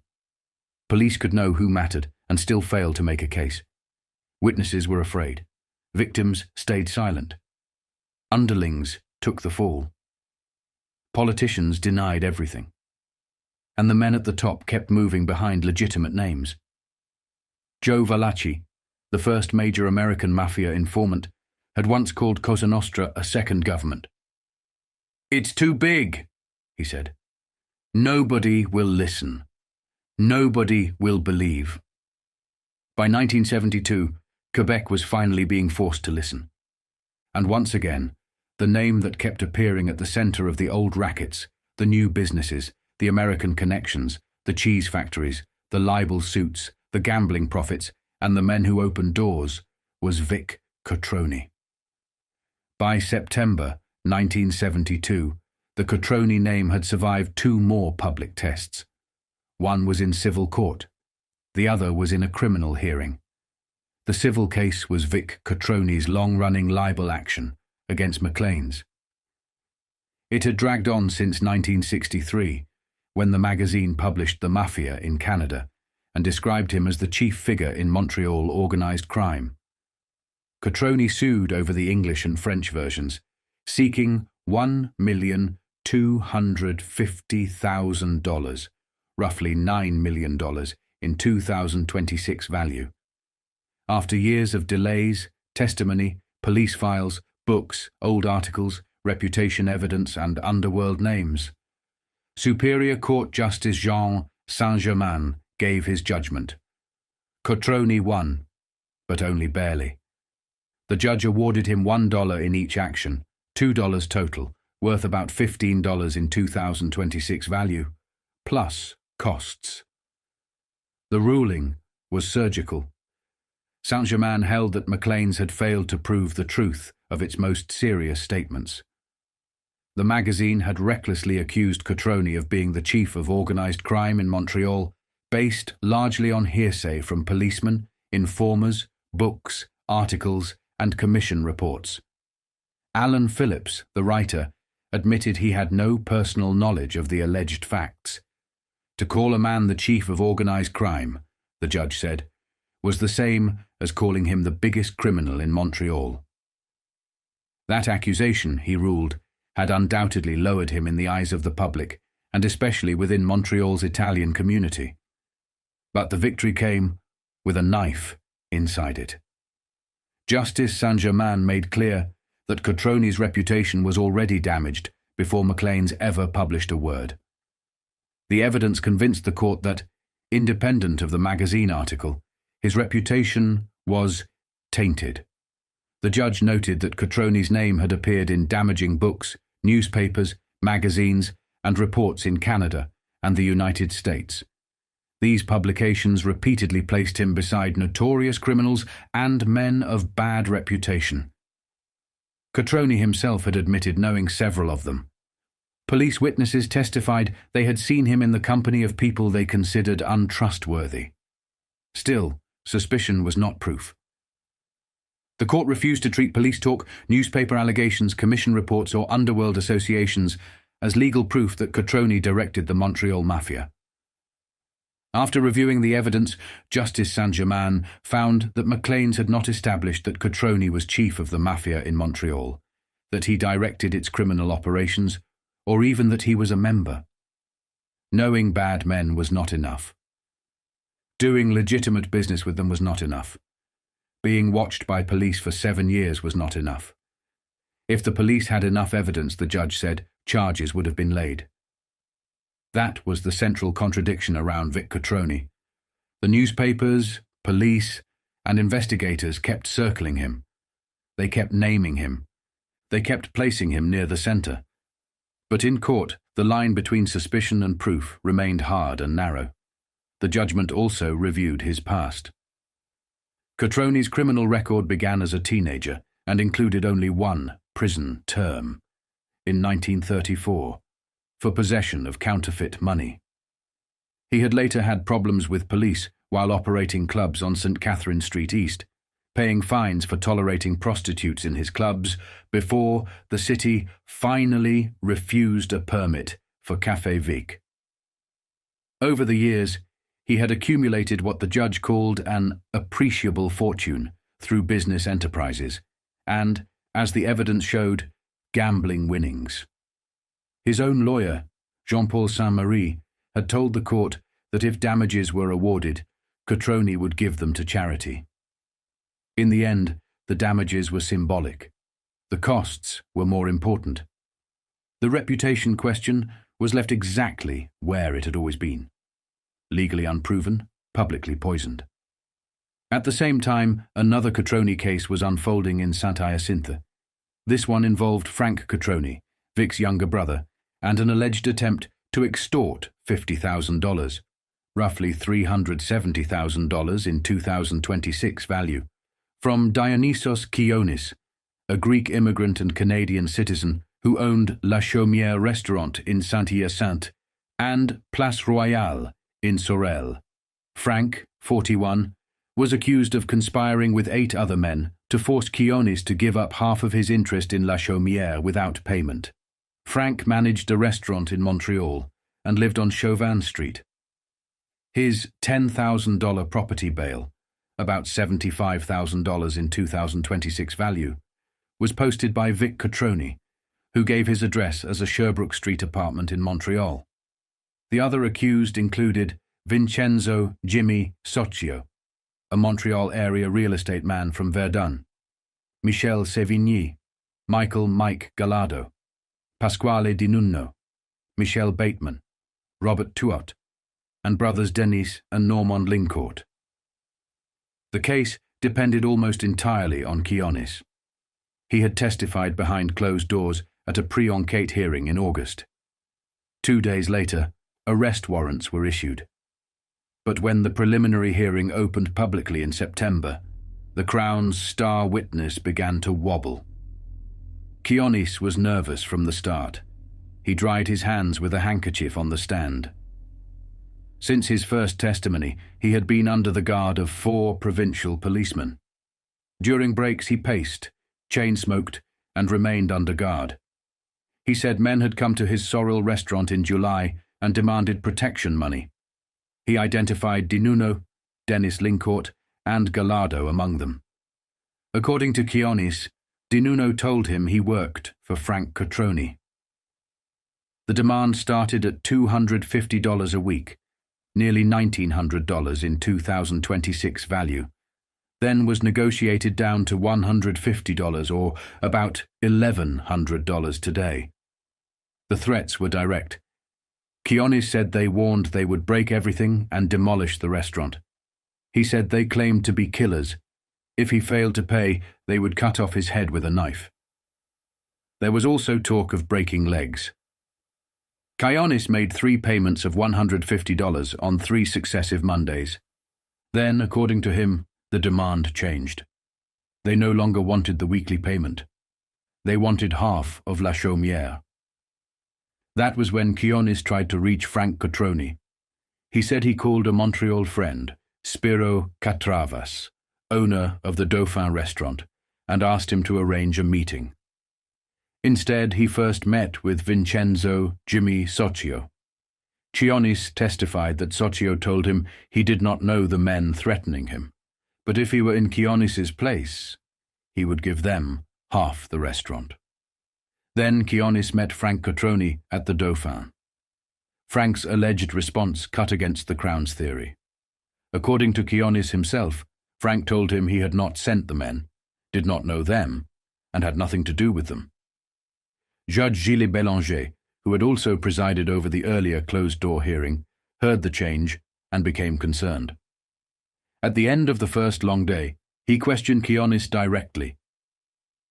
Had he observed any particular behavior involving Thuot and Bateman? No. Had Socio mentioned Frank Cotroni? No. Had Frank Cotroni mentioned money? No. The judge issued Quionis a serious warning and told him to think about his testimony over the weekend. When the hearing resumed, things got worse for the Crown. Quionis's lawyer asked for a Greek interpreter, saying his client had not understood even half of the questions he'd answered in French. Defense lawyers hammered away at contradictions. Again and again Quionis answered that he did not remember. The key issue remained Frank Cotroni's role. Quionis could say that someone claimed to work for Frank, but he could not say Frank sent them. He could not say Frank demanded money. He could not say Frank endorsed the extortion. In fact, his own testimony had Frank denying involvement. That was not enough to send Frank to trial. Judge Bélanger ruled that the Crown had failed to present sufficient evidence. Frank Cotroni was honorably liberated. He left the courtroom visibly relieved, accompanied by his lawyers Sidney Leithman and Roland Blay. The hearing against the remaining accused continued, but the name that gave the case its weight had been removed from it. For the Cotronis, September 1972 delivered the same kind of result twice. In one court, Vic won a libel judgment that confirmed Maclean's had not proven he was Montreal's Mafia chief, but also confirmed his reputation was already badly stained. In another court, Frank beat an extortion conspiracy charge because the Crown's own witness could not hold the line. The accusations kept coming, the associations kept appearing. But once again, in court, the Cotroni brothers walked out.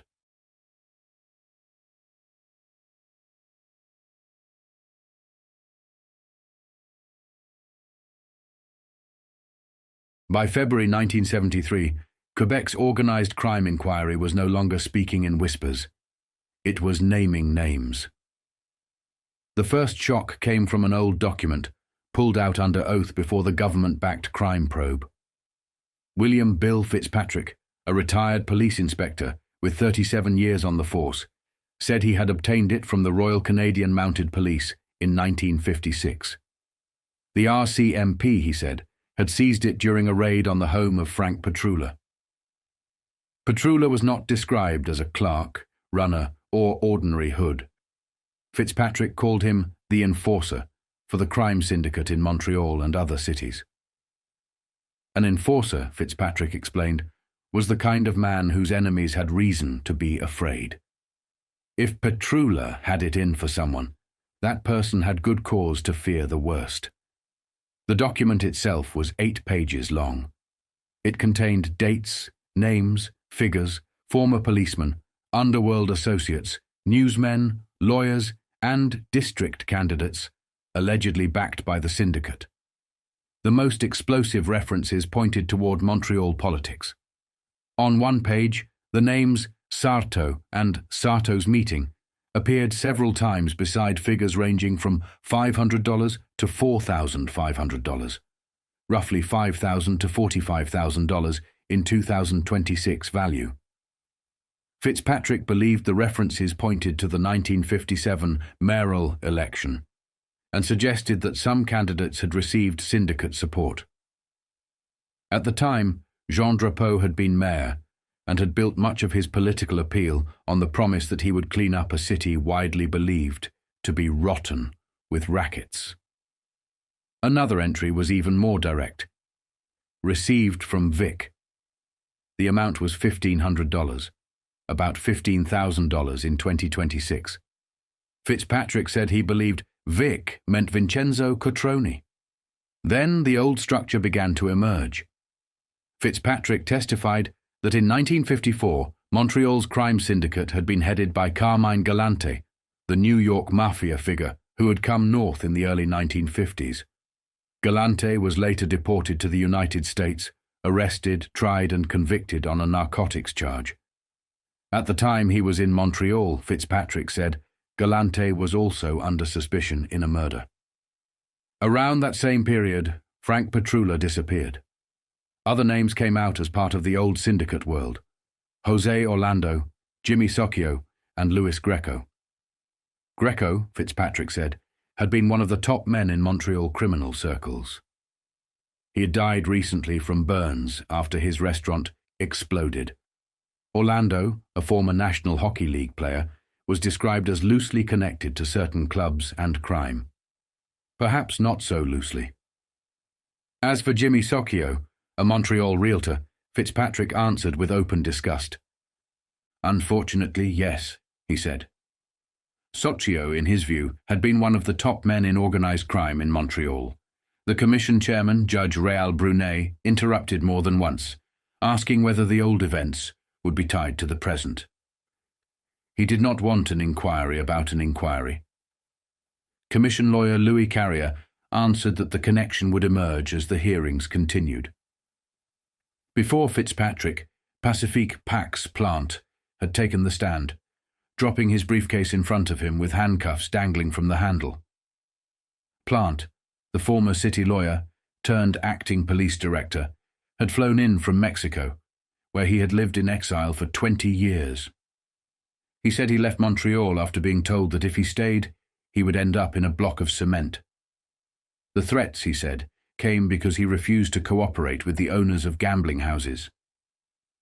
Plante remembered the old days plainly. People thought Montreal's gambling houses could not be closed. He said there had been no miracle.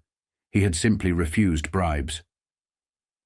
Without collusion between police and criminals, Plante said, organized crime can't function. While the commission looked backward, the police were moving in the present. That same Friday afternoon, squads of officers fanned out across Montreal and across Quebec, serving subpoenas on more than 100 people expected to testify before the police commission inquiry into organized crime. There were 116 subpoenas in all. Most were for people in the Montreal region. Others reached Quebec City, Trois-Rivières, Sorel, Saint-Jérôme, Hull, and other areas. The names read like a roll call of the Underworld and its orbit. Vincenzo Vic Cotroni, Nicola Cola Di Iorio, Angelo Big Angelo Lanzo, Giuseppe Big Pep Cocolicchio, William Obrunt, Vincenzo Jimmy Socchio, Solly Dinky Levine, Harry Shipp, Joseph Frankel, Mervyn Weiss, Gary and Gordon Ball, Soby Gardner, also known as Kenneth Hemmings, Peter Schuyler, Mo Yaknin, David Blidner, Sidney Miller and his son, Norman. The subpoenas targeted alleged crime syndicate leaders, bookmakers from different parts of Quebec, illegal gamblers, and people believed capable of giving useful evidence on the first phase of the inquiry. Illegal gambling and betting. By that evening, it was still unclear how many had actually been served. But one thing was already certain. Several of the summoned men would not appear. They had left Montreal for the warmer sun of southern countries. The hearings opened with police chiefs from the Sûreté du Québec, the Montreal Urban Community Police, and the Royal Canadian Mounted Police. The commission also heard from American criminologist Donald R. Cressy and from Pacifique Plante. The investigation was not limiting itself to gambling. It was moving toward loan sharking, extortion, narcotics trafficking, counterfeiting, commercial fraud, fraudulent bankruptcies, arson, illegal stock manipulation, corporate fraud, and pressure applied against businessmen to seize control of their property. On February 7th, the inquiry called 61 witnesses. Only 33 answered. Only 8 brought the documents demanded in the subpoenas, personal bank accounts, and 5 years of income tax returns. Lawyers objected immediately. Some argued the documents belonged to banks or government revenue departments. Others argued that witnesses could not be forced to file papers before being sworn. Some witnesses claimed their accountants could not be reached. Others said they had forgotten the records, had no bank accounts, had never filed tax returns, or had simply not had enough time. Judge Real Brunet and the commissioners rejected the objections. Vic Cotroni was called first. He asked to be questioned behind closed doors. The request was refused. The commission ordered him to answer publicly. His testimony was brief, slow, and difficult. Cotroni said he was involved only in Regio Food Incorporated on Paris Street in Montreal North. He said he had 2 bank accounts, one in his name and one in his wife's name, and 2 safety deposit boxes. He said he collected dividends from shares in companies such as Great Lakes Paper and steel companies. His lawyer, Jean-Paul Sainte-Marie, objected to the production of Cotroni's tax returns. The objection was dismissed. Sainte-Marie also objected to questions about Cotroni's financial interests going back to 1960. That objection was dismissed, too. Asked about Regio Food, Cotroni named his associates: Armand Courville, Salvatore Sorrentino, and Paolo Violi. He denied that his brother Frank or his sister held interests in the company. He struggled through the rest. His lawyer reminded the commission that Cotroni could neither read nor write. Cotroni said he had once been a sausage salesman and a cabaret owner, but when asked to name his previous company or give its address, he could not do it. The answers became evasive enough that Judge Brunet stepped in and reminded him that the law required witnesses to answer questions clearly and intelligently. Then the commission moved on to Gary Ball. Ball created an immediate disturbance by declaring that he would not answer because he had not had time to consult his lawyer, who was on vacation. As Ball continued speaking without being questioned, prosecutor Louis Carrier lost patience and shouted, "Shut up!" The room erupted. Lawyer Roland Blais protested. Carrier apologized. It was only the beginning.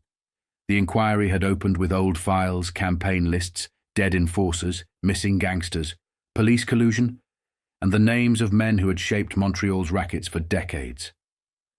Now those same names were being dragged from the shadows into a public hearing room, one subpoena at a time. By February 1973, the inquiry had stopped treating Montreal's underworld like a rumor. It wanted names, it wanted bank records, it wanted tax returns, and it wanted the men who had lived for years behind restaurants, betting rooms, real estate firms, meat companies, and quiet political connections to sit in public and answer. Gary Ball tried to turn it into theatre. Judge Real Brunet cut him off. "This is not where you are going to put on a show," the judge warned him. "Think about it." Ball was 38, unemployed, from Côte-Saint-Luc, and suspected of spending his recent years in bookmaking. The problem was that he was also secretary-treasurer of Presidential Mortgage and Acceptance Corporation, an active company. Ball tried to explain that since his arrest the previous December on bookmaking charges, he no longer worked, even though the company still existed legally. The judge had seen enough. Ball was ordered back first thing the next morning. That same morning, the commissioners issued 10 bench warrants for witnesses who had ignored subpoenas. The names included Frank D'Asti, then detained in New York on heroin trafficking charges, George Demetre, Gerard Fontaine, Harry Goodman, Billy Kotson, Charles Collinear, Solly and Helen Levine, Sam Nudelman, and Angelo Lanzo. The lawyers slowed everything down. The call alone took nearly an hour. Then came bank managers from different branches, ordered to produce documents tied to 3 witnesses already heard: Leonard Adler, Arion Atenian, 2 young men who had admitted working until recently in illegal betting, and Vincenzo Vic Cotroni, president of Regio Food Incorporated in Montreal North. Cotroni's lawyer, Jean-Paul Sainte-Marie, objected when a Banque Canadienne Nationale manager was called. He argued Cotroni had not received the usual 2-day notice, and that forcing the testimony violated the secrecy of his banking transactions. Commission prosecutor Robert Cooper answered bluntly. Sainte-Marie had no right to object. His client was not the witness on the stand. There were no parties in this inquiry, and there was no cross-examination. Sainte-Marie then warned the bank manager that he would hold the man's superiors responsible for whatever followed from his testimony. The commissioners still ordered the banker to answer. Very little came out that day. The bank manager would have to return with documents. Then the inquiry moved through the next names. Jose Orlando, 46, unemployed, and a former owner of the Place for Steak on the Trans-Canada Highway toward Toronto, testified that he had sold his shares in January 1971.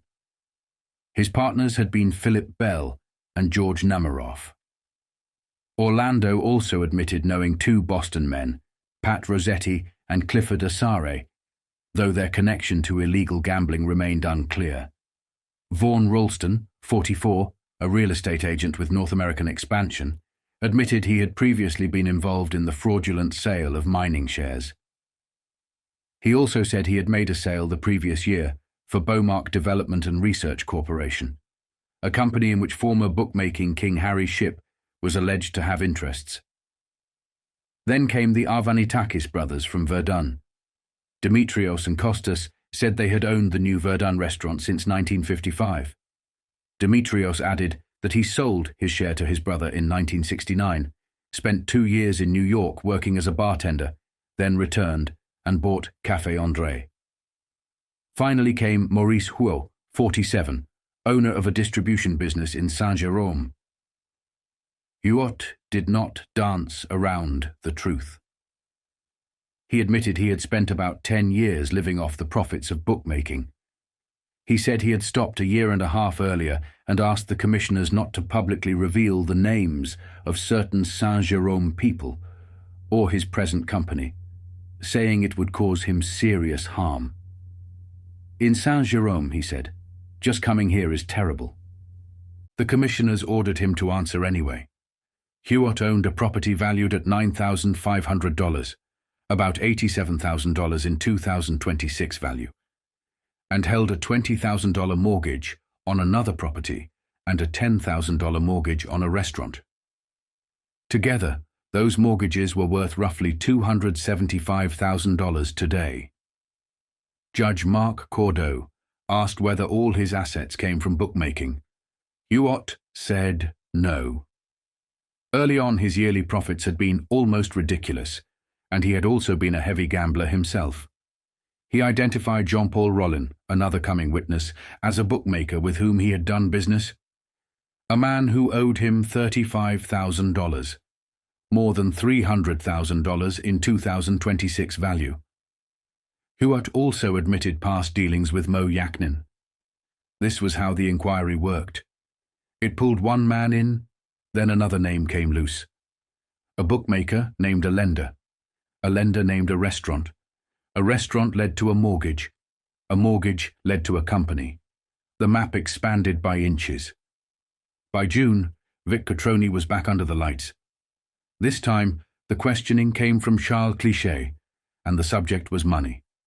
Cotroni said he did not know who owned the Capri restaurant in Saint-Adèle.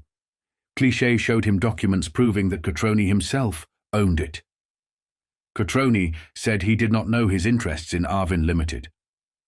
Cliché informed him that he was president of the company and held 49.9% of its shares. Cotroni said he had loaned $50,000, roughly $460,000 today, to Civil Equipment, a chain manufacturer, and that Armand Courville, the principal shareholder, had repaid him. He vaguely admitted interests in Immeuble Saint-Vincent. Cliché told him the shareholders were the D. Croce estate, Armand Courville, and Vincent Cotroni. Cotroni's answer became his shield. "If you say so, it must be true," he said.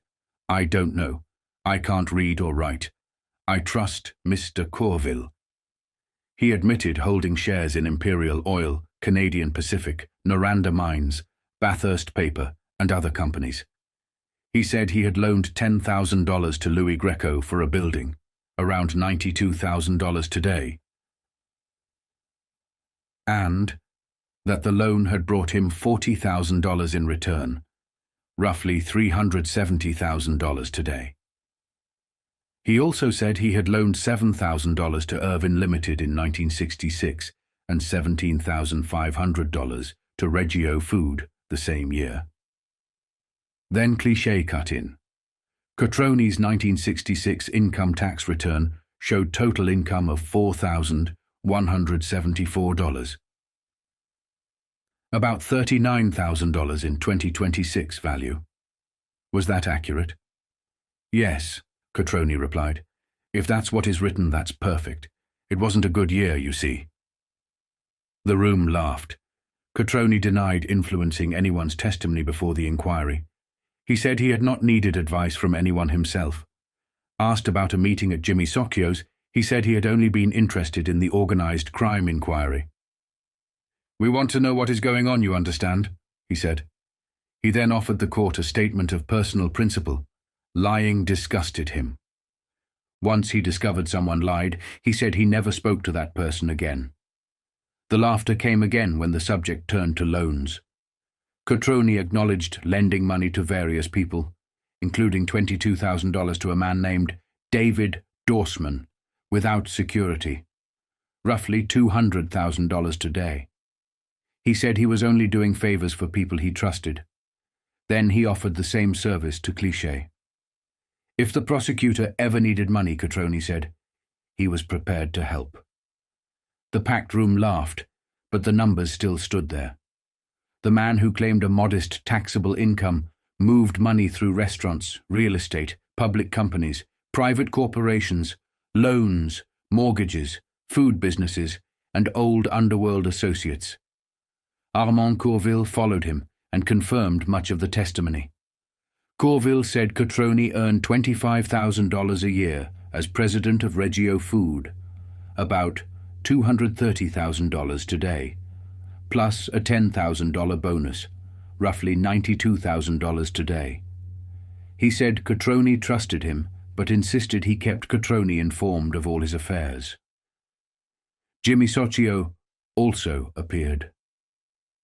Tall, dark-skinned, 63 years old, wearing black glasses, he described a meeting involving journalist Jacques Sauriol.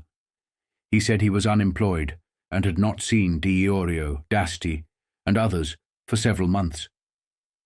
He recalled seeing Vic Cotroni at his brother-in-law's funeral and visiting Reggio Food in March or April with Giuseppe Cotroni.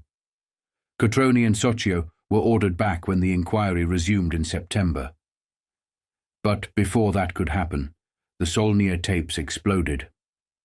Justice Minister Jérôme Choquette admitted he had kept the contents of the tapes from Montreal city officials for more than a year after first learning what was on them.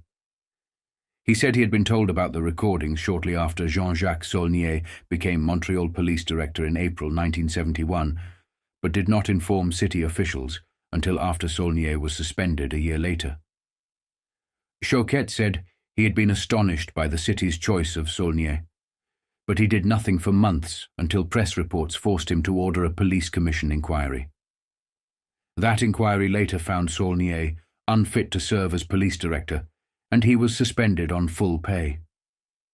The tapes were recordings of telephone conversations in which alleged underworld figures discussed Saulnier's appointment before it happened. One central figure was Roland Lamotte, a former Montreal Morality Squad policeman alleged to have acted as an informer inside the police force for organized crime bosses. Lamotte had maintained friendly relations with Saulnier and spoke with him regularly by telephone after leaving the force. Lamotte also had telephone conversations with Vic Cotroni and Nicola Cola Di Iorio, both named before the organized crime inquiry as prominent underworld figures. In some of those conversations, Lamotte discussed Saulnier's appointment as police director with Cotroni and Di Iorio before the appointment was officially made.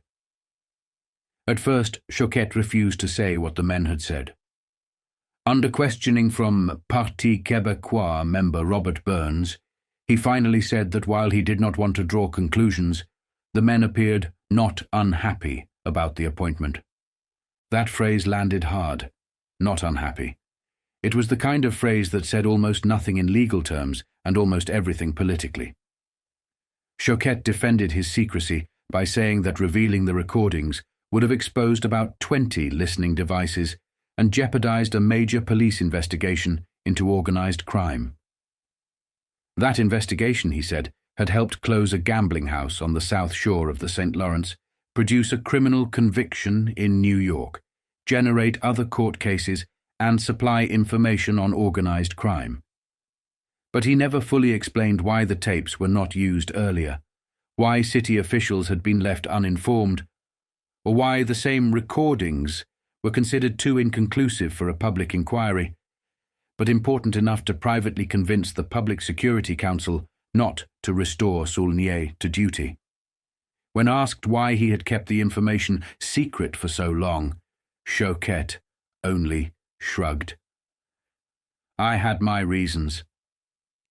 By the summer of 1973, the inquiry was no longer just following bookmakers and bank accounts.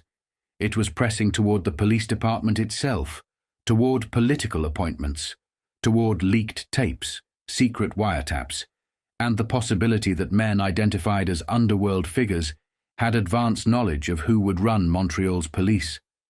And again, the name Vic Cotroni was there. By the summer of 1973, the inquiry was no longer just watching Montreal's underworld.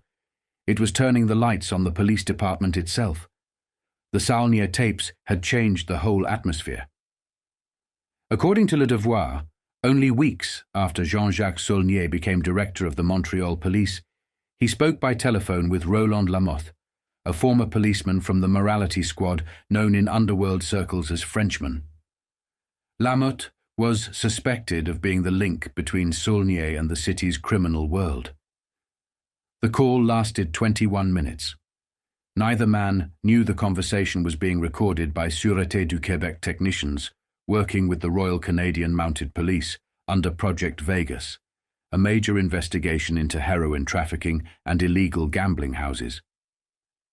The transcript, according to Le Devoir, suggested that Saulnier told Lamotte major changes were coming. Changes that could only please Montreal's underworld. Organized raids on cabarets would soon stop.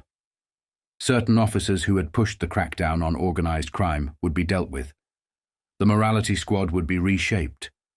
Saulnier allegedly spoke of Assistant Director André Gouay, Chief Inspector André de Lucas, and Detective Sergeant Alphonse Gélineau, men identified with the fight against organized crime in cabarets and with investigations into the underworld's financial activities.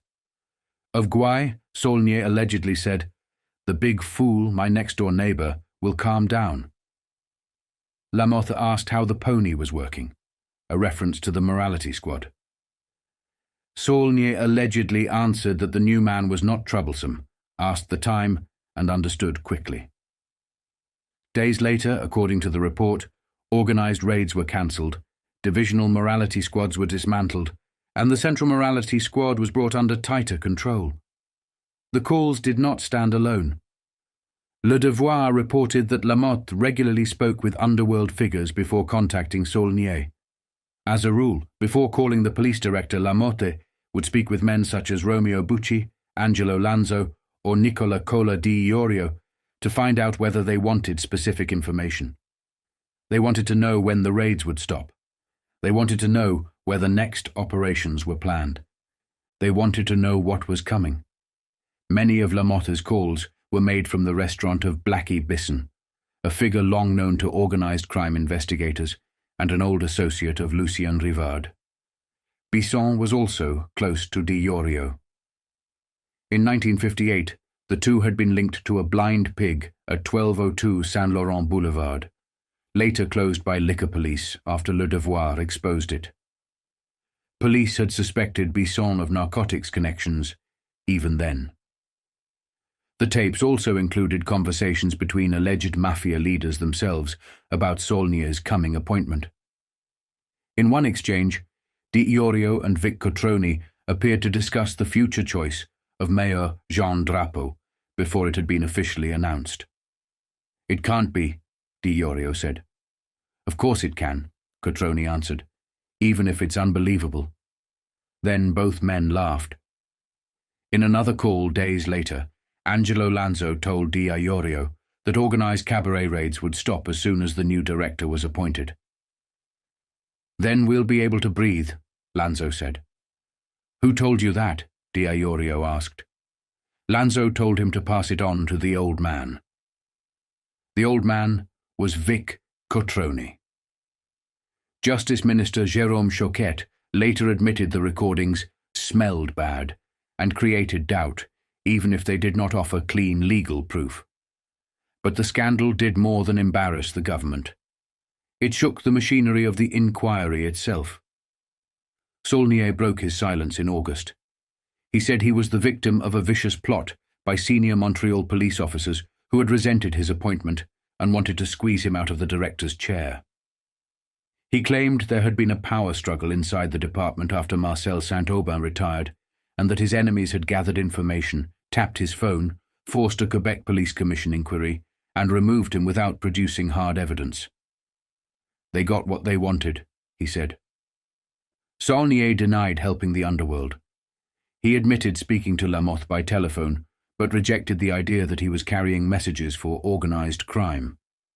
If the tapes meant what his accusers said they meant, he argued, then the entire tapes should be released, not selected phrases. He called the leaks a mudslinging campaign. He denied stopping nightclub raids for the benefit of gangsters and said the decision came from his predecessor because the raids had been sloppy and poorly handled. He insisted his reorganization of the morality squad had actually strengthened the fight against organized crime. He also challenged the interpretation of the phrase about taking care of Guy, De Lucas, and Gelino, saying the meaning had been twisted.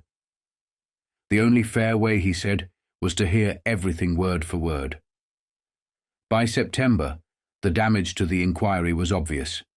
The hearings, which were supposed to resume with Vic Cotroni, Armand Courville, and Jimmy Socchio, were now tangled in internal crisis. Since June, Le Devoir and La Presse had published revelations about the Saulnier tapes, the Laporte affair, and alleged irregularities inside the Special Organized Crime Unit known as USICO. One report alleged that some USICO police officers had tried to provoke a gang war inside Montreal's underworld by firing shots at establishments belonging to recognized bosses. Justice Minister Choquette admitted there were internal struggles inside USICO between police factions and between police and lawyers. He complained that rivalries and confidential statements kept finding their way into newspapers. Then the unit began to collapse. Charles Clichet, who had coordinated USICO, was replaced and later appointed a judge. Paul Lecuyer was brought in to impose order, but his position quickly weakened. Police unions resisted a plan to attach officers exclusively to USICO, fearing the creation of a new police body too closely tied to political power. Reports continued describing poor cooperation from tax authorities, internal hostility, and unfinished financial investigations into underworld figures. On July 26th, Choquette announced that USECO, as it existed, was dissolved. The police commission would now take direct control of preparing inquiry hearings. Regular police forces would do the investigative work, and the commission would coordinate it. The inquiry paused while new officials tried to understand the files. But the pressure on the Cotroni circle kept building. In November 1973, Frank Cotroni and Guido Orsini were arrested at the request of American authorities in a cocaine importation case. Frank was picked up at Moish's steakhouse on Saint Laurent Boulevard while sitting with Angelo Lanzo, Nicola Di Iorio, Vic Cotroni, and lawyer Leo René Miranda. Orsini was arrested at home later that evening. The United States wanted Frank Cotroni and Orsini extradited over an alleged cocaine smuggling operation tied to Mexico and New York. The Brooklyn case also named Frank D'Asti, already sentenced to 20 years in New Jersey in another drug case. Paul Odd Day, a New York cabaret operator, and 2 Mexican defendants, Jorge Asafi Bela and Claudio Martinez. The allegation was that $99,000 worth of cocaine, roughly $900,000 in 2026 value, had been smuggled into New York from Mexico. Frank and Orsini remained jailed while their lawyers fought over whether they could be released on bail during the extradition process. Then, on November 27, 1973, 2 Sûreté du Québec investigators placed the clearest version yet of the Montreal underworld hierarchy before the commission. Corporals Bernard Couture and Guy Ferrand testified that Montreal's underworld was dominated by an Italian-led crime syndicate headed by Vincenzo Vic Cotroni, the Parin, the Godfather. Under him, they said, were 4 principal lieutenants: Paolo Violi, Nicola Di Iorio, Frank Cotroni, and Luigi Greco, who had died accidentally in December 1972. Each lieutenant controlled his own organization, and those organizations overlapped across lucrative rackets. Their testimony was based largely on electronic surveillance from Project Vegas and Operation UKO, investigations into drug trafficking, illegal gambling houses, and Montreal nightclubs. The police produced an organizational chart. At the top was Cotroni. Below him were Violi, Di Iorio, Frank Cotroni, and Greco. Beside the Cotroni brothers appeared Armand Courville and Claude Faber, not as field commanders, but as confidants. Courville, in particular, was described as Vic's private secretary in practice, the administrator of Reggio Food, where he served as vice president. Paolo Violi was described as Cotroni's likely successor. He was already legally Vic's right-hand man at Reggio Food and had another important family connection. Vic Cotroni was godfather to Violi's eldest son. Di Iorio's organization was presented as deeply involved in corruption involving politicians, officials, and police. His principal men were Angelo Lanzo, Frank D'Asti, Romeo Bucci, and Irving Goldstein. Lanzo, the investigators said, held special prestige as Di Iorio's right-hand man and personal confidant, while also commanding his own men. In their view, Lanzo was almost certainly next in line to succeed Di Iorio. William O'Bront, the millionaire meat man, occupied a special place. Police described him as a banker and supplier of money for the syndicate as a whole. O'Bront had his own organization, with Solly Dinky Levine beneath him, but he answered only to Angelo Lanzo and to Lanzo's 2 bosses, Di Iorio and Vic Cotroni. The investigators said Vic's authority showed itself in the rhythm of meetings. Major decisions, major transactions, and major projects were submitted to him for approval. He took no orders. He summoned or cancelled meetings. He settled disputes. He set priorities and chose who would carry them out. Between 1971 and 1973, police counted more than 200 private meetings between Vic Cotroni and Di Iorio alone. Usually they occurred on Monday evenings around 6:30 in carefully chosen restaurants such as Moish's Steakhouse on Saint Laurent or the Sirloin Barn on Paris Street. Similar meetings with Di Iorio also occurred on Thursdays. Greco had his own regular slot, Tuesday afternoon. Lanzo's rise could be measured by his attendance. In 1971, he appeared at only a few Cotroni Di Iorio meetings. In 1972, he attended about 30. By 1973, he was present at almost all of them. The police gave examples of Vic's authority. In one case, a man asked Lanzo whether he had spoken to the Godfather about his matter. Lanzo said he would see him that evening. In another case, Lanzo and Michel Pozza, Greco's right-hand man, had a dispute. Each went to his own boss. The matter went upward to Vic, who arbitrated and settled it. The investigators also described a culture of respect. Subordinates did not openly criticize superiors in their presence. Di Iorio, Violi, Greco, and Frank Cotroni addressed Vic with respect and submission, and they received the same treatment from their own lieutenants. The syndicate's rackets overlapped. Frank Cotroni was described as the most active of the 4 lieutenants in narcotics, especially with his extradition case pending in the United States. Men from Di Iorio's group, including D'Asti and Joe Horvath, were said to work under Frank's direction in drug matters. Casino junkets, gambling trips to foreign casinos, were also largely under Frank's authority, with Irving Goldstein from Di Iorio's organization cooperating with Frank's people, including a man named Johnny Mal. After that testimony, Judge Real Brunet said the commission would begin listening to tapes from Projects Vegas and UKO behind closed doors. Prosecutor Guy Dupré said it was unlikely the recordings would ever be played publicly because ongoing police investigations still depended on them. Vic Cotroni struck back almost immediately. On November 30th, he went to Superior Court, denying that he had ever been the boss of Montreal's Underworld or that he knew anything about its activities. Through Jean-Paul Sainte-Marie, he demanded the preservation of the tapes and documents used by the Sûreté du Québec investigators. His lawyer argued that Couture and Farron had testified to facts without personal knowledge and had drawn conclusions that contradicted the earlier Maclean's libel ruling. In that case, Justice Jean Saint-Germain had found that it had not been proven that Cotroni was chief of the Mafia, or even that he was a member. Cotroni wanted the evidence protected so the officers could later be questioned on where their documents came from, possibly as part of another libel action. A week later, Paolo Violi and William Aubront appeared again in the public record. Both pleaded guilty to federal income tax violations for failing to provide requested information on their 1971 returns. Nor appeared in court personally. Their lawyer entered the pleas.